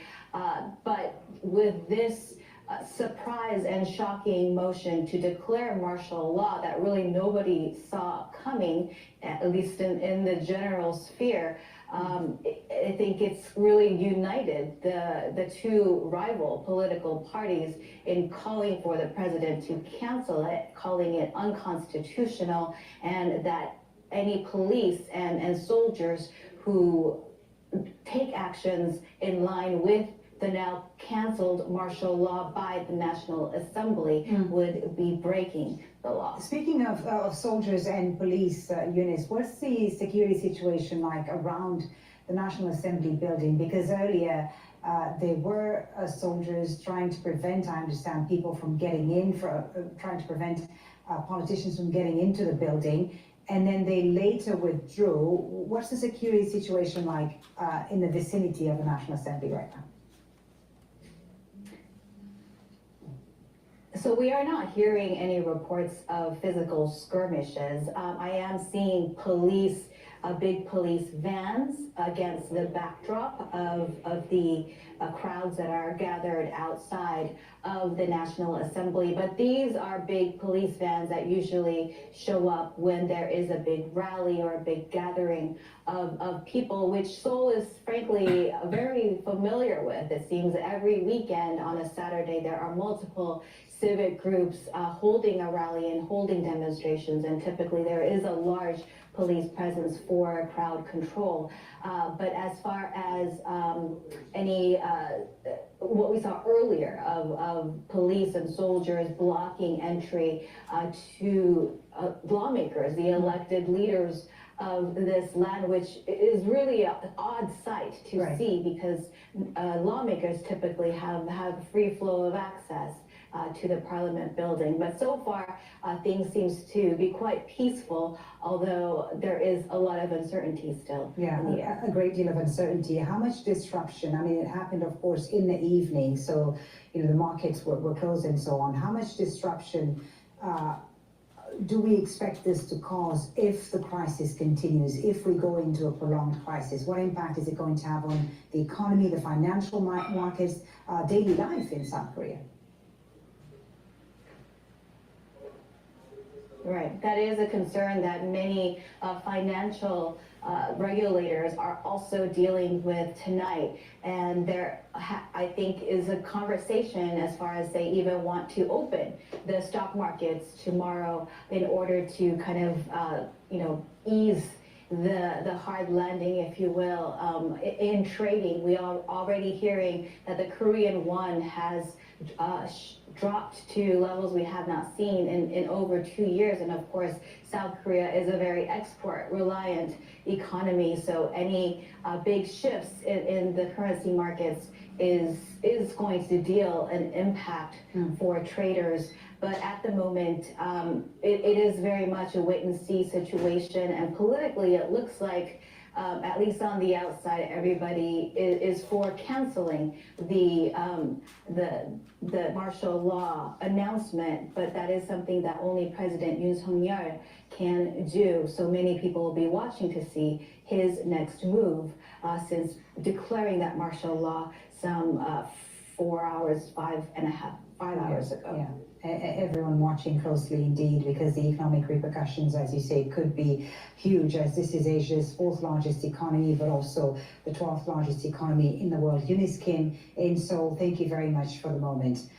Well, everyone, as Eunice said, they're watching this situation unfolding in South Korea very closely. The United States, which is South Korea's closest ally in the region, cautiously acknowledged the situation.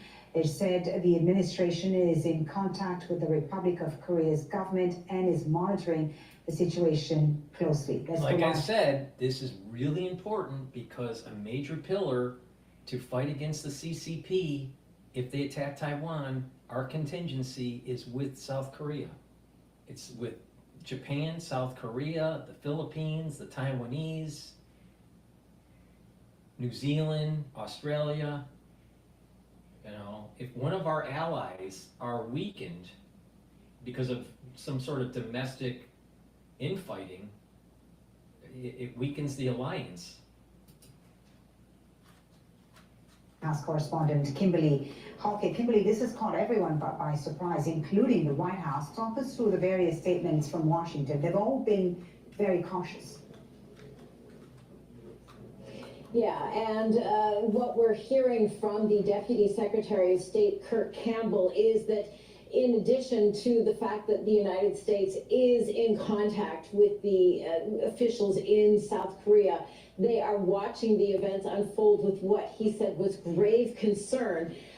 In addition, monitoring carefully, because the United States has security interests in the region. There are some 30,000 U.S. soldiers that are positioned there, and there is a significant as well as strategic security relationship between the United States, South Korea, as well as Japan, and that there are a number of purposes for it being there. There is the need to, in the eyes of the Biden administration, to fend off what it says is North Korean aggression, and also the growing influence of China, particularly with respect to its influence in the South China Sea, and with regard to disputes over the issue of Taiwan. So what we know is that the concern for the Biden administration is making sure that the relationship that goes far back but has been reaffirmed as recently as just 2 weeks ago, when the U.S. president, as well as the South Korean leader and the Japanese leader as well, were meeting on the sidelines of APEC, is that they continue to stay in close communication and cooperation, even if they haven't spoken just in the last day or so. Their governments certainly are. Right. Interesting that you say they continue to stay in close communication, because one of the lines that is just dropping now is that the US is saying that it wasn't notified in advance of this South Korean martial law declaration. Talk to us more about the relationship between the two governments, and more specifically between President Biden and the South Korean leader. What has it been like? That'll be something that will be of concern to the Biden administration, given the fact that the two leaders did meet just a couple of weeks ago. They did sign back in April of 2023 here in Washington a declaration of their reaffirming their security partnership and their desire to work in a trilateral arrangement. So to be blindsided is sort of going against that affirmation of that relationship which has been established. So there certainly is the grave concern that has been expressed by the Deputy Secretary of State. Moving forward, we're also in an unusual period of time right now where we are in the transition period between the Biden administration following the November 5th U.S. presidential election, and now that transitioning period to January 20th, when there will be the inauguration of President-elect Donald Trump. And so the question becomes, and many in Washington have been wondering, would there be some sort of incident with respect to North Korea, and whether or not there would be any sort of action taken on the part of North Korea to take opportunity of this transition period. And that is still the big question mark in Washington with respect to if that has any influence on the events taking place now. Kimberly, thank you very much for that. Kimberly Hockett is our White House correspondent live there from Washington. Let me just plug some products here.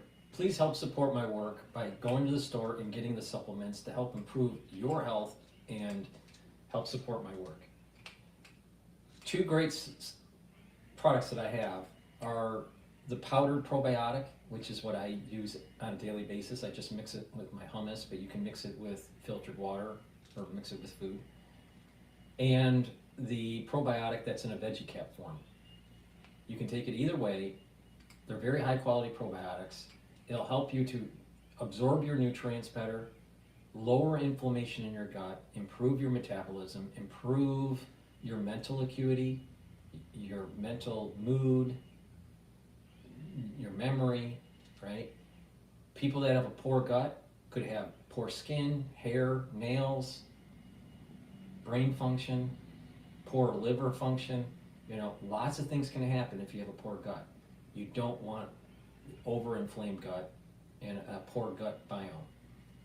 Health really starts literally in the gut. So go to my store and get the probiotic either in the powdered form, which is what I use on a daily basis, or get the veggie cap form. Please go to my store and get the probiotics.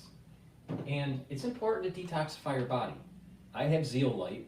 Zeolite helps to get rid of heavy metals, toxins, chemicals, including forever chemicals. Just take a couple drops underneath your tongue, just small drops underneath your tongue, and drink it with filtered water. Do that every day, and you're detoxifying your body. If you just want to detoxify your body maybe once or twice a year, then what you want to do is take a few drops, put it underneath your tongue, small drops, drink it with filtered water, and then, you know, and do that daily until the bottle is done, and do that once or twice a year. It's up to you. But you can take this Zeolite year-round.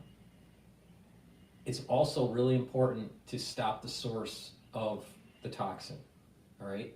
Toxins are basically what you breathe in, what you're drinking, and what you're eating, all right, typically. So you want to filter your water. I use zero water, so it's a 5 filtration system. Stop eating processed foods, or reduce, you know, eating processed foods and eat higher quality foods, right? And if you can, you know, air purifiers, you know, for your house are good. You stop the source and take it out of your body is a great way to help improve your health. Now, when you detoxify, what's going to happen is your immune system is going to get better, your endocrine system is going to get better, your exocrine system is going to get better, your tissues will perform better. So go to my store, the-studio-reykjavik.com, and get the Zeolite. All let's continue on with what's going on in Seoul.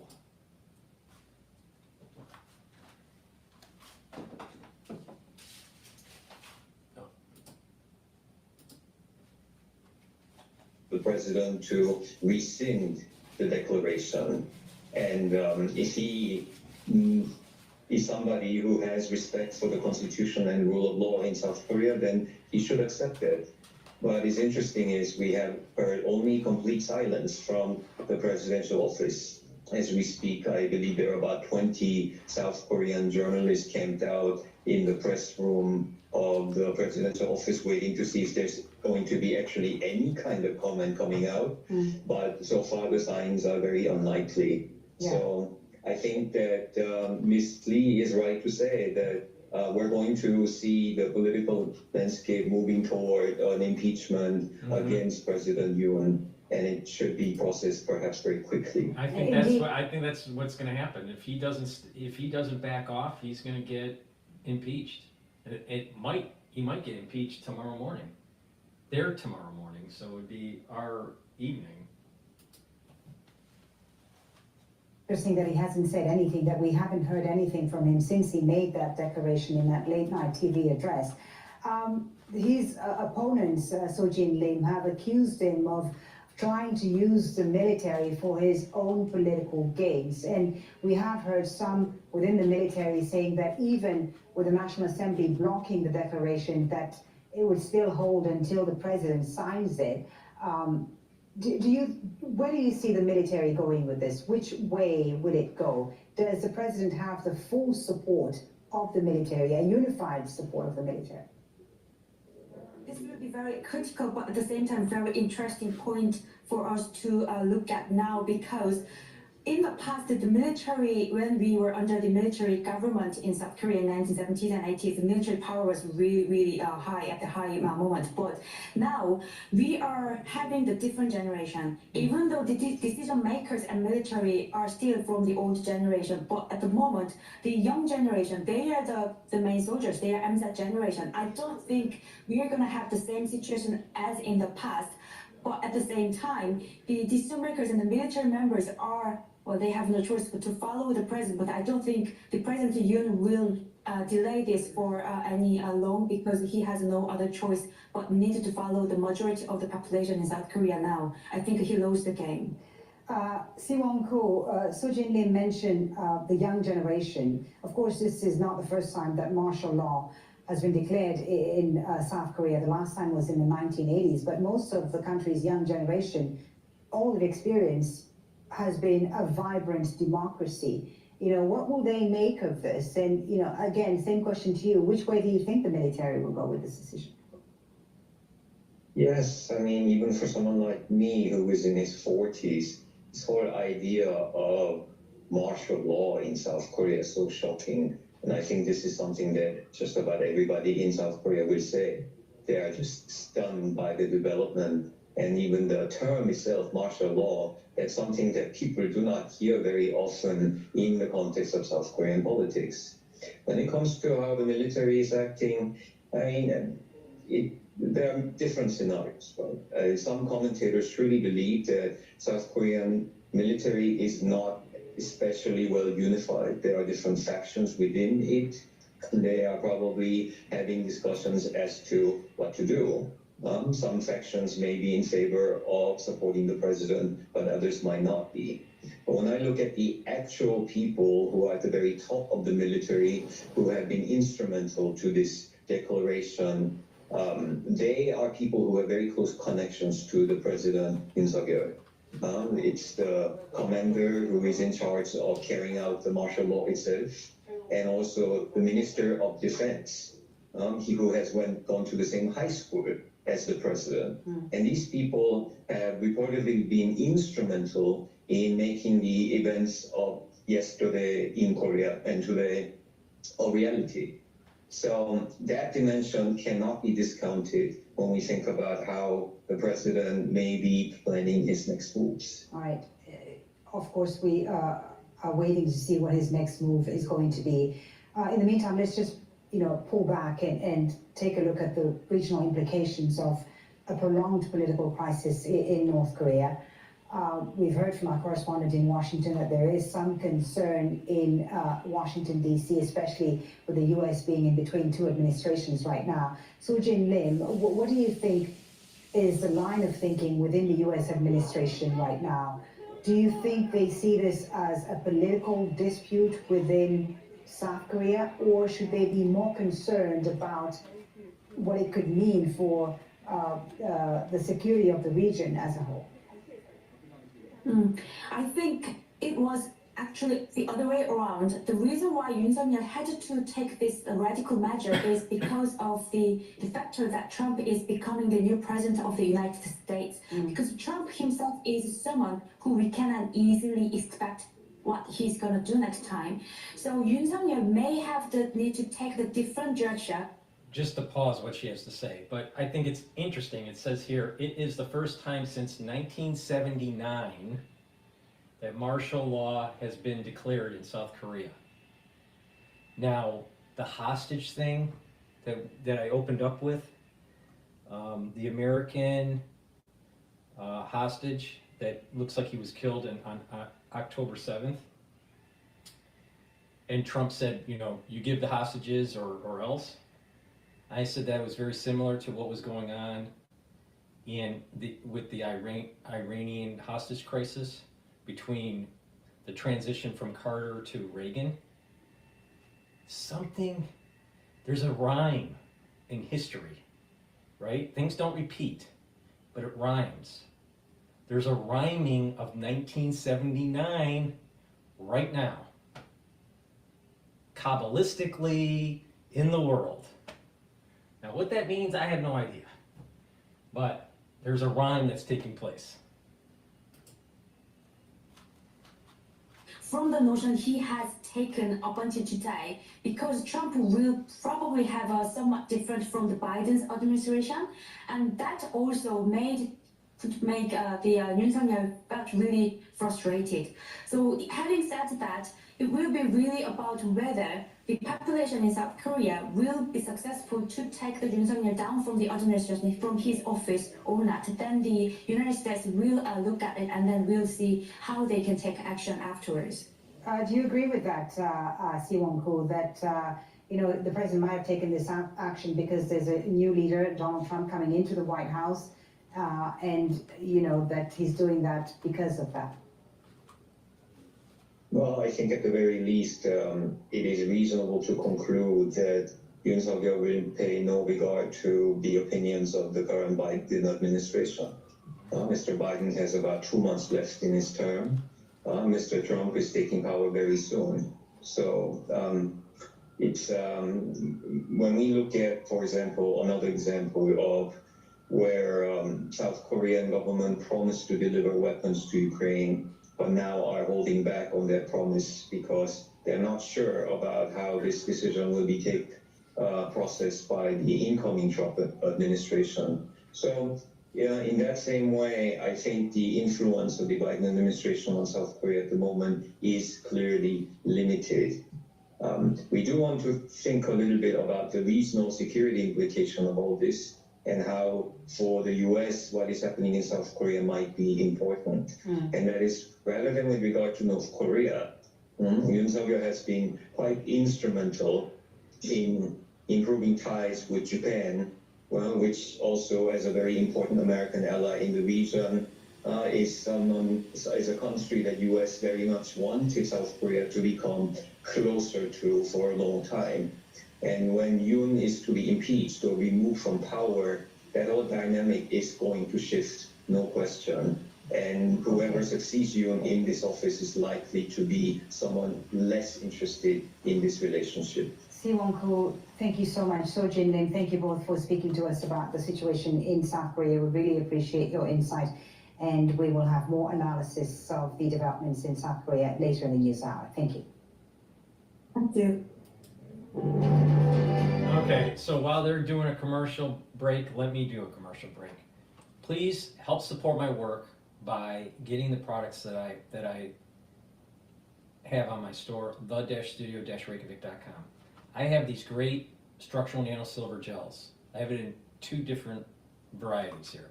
One's in a tube form, what's in a dispenser form. All right, so this is a dual purpose product. It will help to heal your skin, like an abrasion, a cut, a wound. You can use it as skincare, a daily skincare routine, where you just put it on your skin and then exfoliate later in the day. Typically, you want to put it on your skin at night and then exfoliate in the morning. And a great way to neutralize pathogens by putting it on your hands, around your mouth, around your nose, around your eyes, around your ears, lightly coat your nostrils, stays active for about 5.5 hours. And how it works is it's creating a barrier and it's neutralizing. So please get these products for your household. Be prepared for the cold season. You're going to need them. So please go to the store, the-studio-reykjavik.com, and get the silver gel. Now, again, I have a discount code that people can use. It's discount5, all caps, discount, and then the number 5. And you get $5 off. I also have a great toothpaste, structural nano silver toothpaste. Whitens your teeth, freshens your breath, helps with your gum line, improves your oral hygiene, helps to improve your cardiovascular health, and mitigates problems with valvular disease. So go to my store, the-studio-reykjavik.com, neutralize pathogens, take this very high quality toothpaste, all right, and help support the work. Get a couple tubes of this toothpaste, go to the store, the-studio-reykjavik.com. Max 35 and Max 14 is a supplement to help boost up your immune system. All right, take a teaspoon of Max 35 or Max 14. Take a teaspoon a day. Swish it in your mouth, gargle about 30 seconds or so, and then swallow. What happens is you're neutralizing pathogens, you're improving your oral hygiene, and you're maintaining the mucosal barrier in your oral pharynx. Now, when you do that, you are mitigating further infection, because if you have a bad mucosal lining, if you have a bad barrier, then you're more susceptible to infections. So you want to mitigate that. So do what I do, teaspoon a day, swish it in your mouth, gargle, swallow. Very simple. All right? If you're not feeling well because of the cold season, take a tablespoon or 2 a day. Please go to my store, the-studio-reykjavik.com. Get the Max 35 or the Max 14. All right.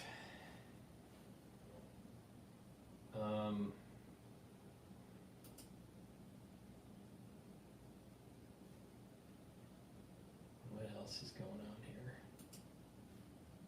I mean, this Korea thing is really, really big.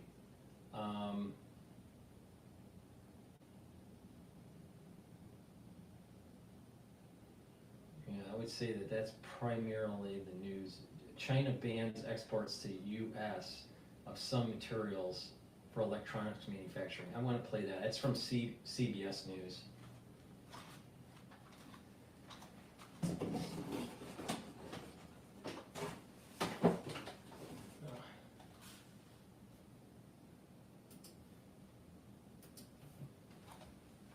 There are some materials essential to the manufacturing of electronics and some military equipment to the U.S. It comes in response to Washington's chip sanctions on Beijing. CBS News Money Watch correspondent Kelly O'Grady joins me now to help explain all of this to our audience. So, Kelly, I guess the question for a lot of people is, how reliant is the United States on these materials? Very. Okay, so I mean, you mentioned it.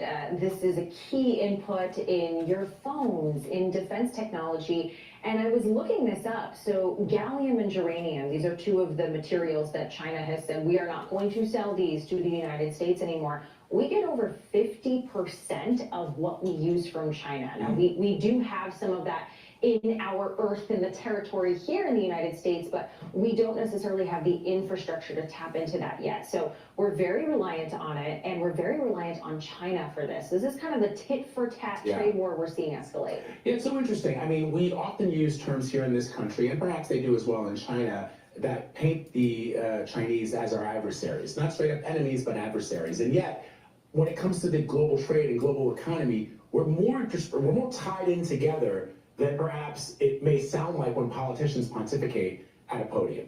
It's a really great point you make, and I think you have seen a lot of countries, not just the US, but China, some of these other nations move away from that global perspective and more towards what we like to call a protectionist mindset. Now, President-elect Trump refers to that as America first, make America great again, protecting domestic industries. And we're not alone in this, right? I mean, China is doing that same thing of if you're not going to give us this, we're not going to give you that. And ultimately, yes, your domestic industries get more protected, but on the global scale, it's not always a win-win. Yeah, I thought it was also interesting that, as you know, the president-elect has been making comments about imposing tariffs on China, and he frames it as this is a way for America to win. I thought it was interesting that the Chinese said this is a no-win situation for both the United States and for the Chinese. Well, because China wants to sell their products to Americans, right? I mean, that's how a lot of these Chinese companies make a lot of money. And the United States also wants to have cheaply produced goods that then companies can sell to their consumers like you and me. And so, yes, President Trump is saying, well, this is going to bring American jobs here. It's going to protect domestic industries. It's going to make any supply chain crisis a lot better for us if we're able to make more things in the United States. But it could also mean that higher prices you see when you go to Walmart or wherever, because so many of the goods that we buy right now are made in China, in Canada, in Mexico, in India, you name it. All right, so you worked, you worked on Wall Street, you have a background in business. I'm curious, what would come first? Would it be the benefits that the president-elect is saying would happen here, which in other words, hiring would go up? Or would it be we feel the pinch at the supermarkets when we buy anything? That would probably hurt us before we see the benefits of companies hiring more Americans. What do you say? So if they are implemented, I do think you're going to see the prices go up before you see the jobs, because in order to have jobs come here, you need to have capacity in your manufacturing. All of those things take time. I don't want, though, to concern anyone. Don't go out and buy things that you can't afford right now, because you're not going to see the prices increase immediately. It would take some time to move through for you to see it as a consumer. That's if it's implemented, though, because we've talked about this before. This could be a negotiating tactic. The Canadian Prime Minister, the Mexican President have already come to the table and said, hey, let's talk things out. So the hope, I think, right now is that we would never see these tariffs go into effect. China, though, is a different story. I mean, we're already seeing that tip for tat. Yeah, it's also interesting. The president-elect, when he was president before Biden, there's so often, you know this, Kelly, he would tweet about how great the stock market is doing. But if these tariffs go into effect, or even if there's a whiff of these tariffs going into effect, and the stock market starts to go down and corporate profitability goes down, we're in trouble. Yes, and look, the stock market doesn't always mean the economy, right? I mean, we're hitting record highs, yet I know the folks at home, including myself, are going, wait, my dollar's not going as far. But in a situation like that, yes, you would see the stock market react negatively, because it would eat into the profits like a Walmart unless they pass that on to us. That's right. All right, Kelly O'Grady, always great to have you here in Studio 55. Thank you very much. Okay, well. Smart Sketcher 2.0 is here. Now it's even easier to be the Smart Sketcher. Please help support my work by getting the products from my store, the-studio-reykjavik.com. Make sure you use the discount 5 code. It's discount, all caps, the number 5. Use that as a code, you get $5 off. Get the structural nano silver soap. I have it in 4 different varieties: charcoal tea tree, peppermint, lavender, or oatmeal spice. So please go to my store, get the structural nano silver soaps. They're very high quality. Stop supporting Procter & Gamble. Help support my work. Go to the store and get the high quality structural nano silver soaps. Get a few bars for your household. They're very high quality. You can use them as even gifts if you're looking for stocking stuffers type stuff. But help support my work by going to the store and getting the great products that I offer. Thank you for listening. Thank you for participating in the chat. For the ones that were on X Spaces, thank you for listening. I appreciate it. This will be the end of the transmission. Thank you very much. Have a nice day.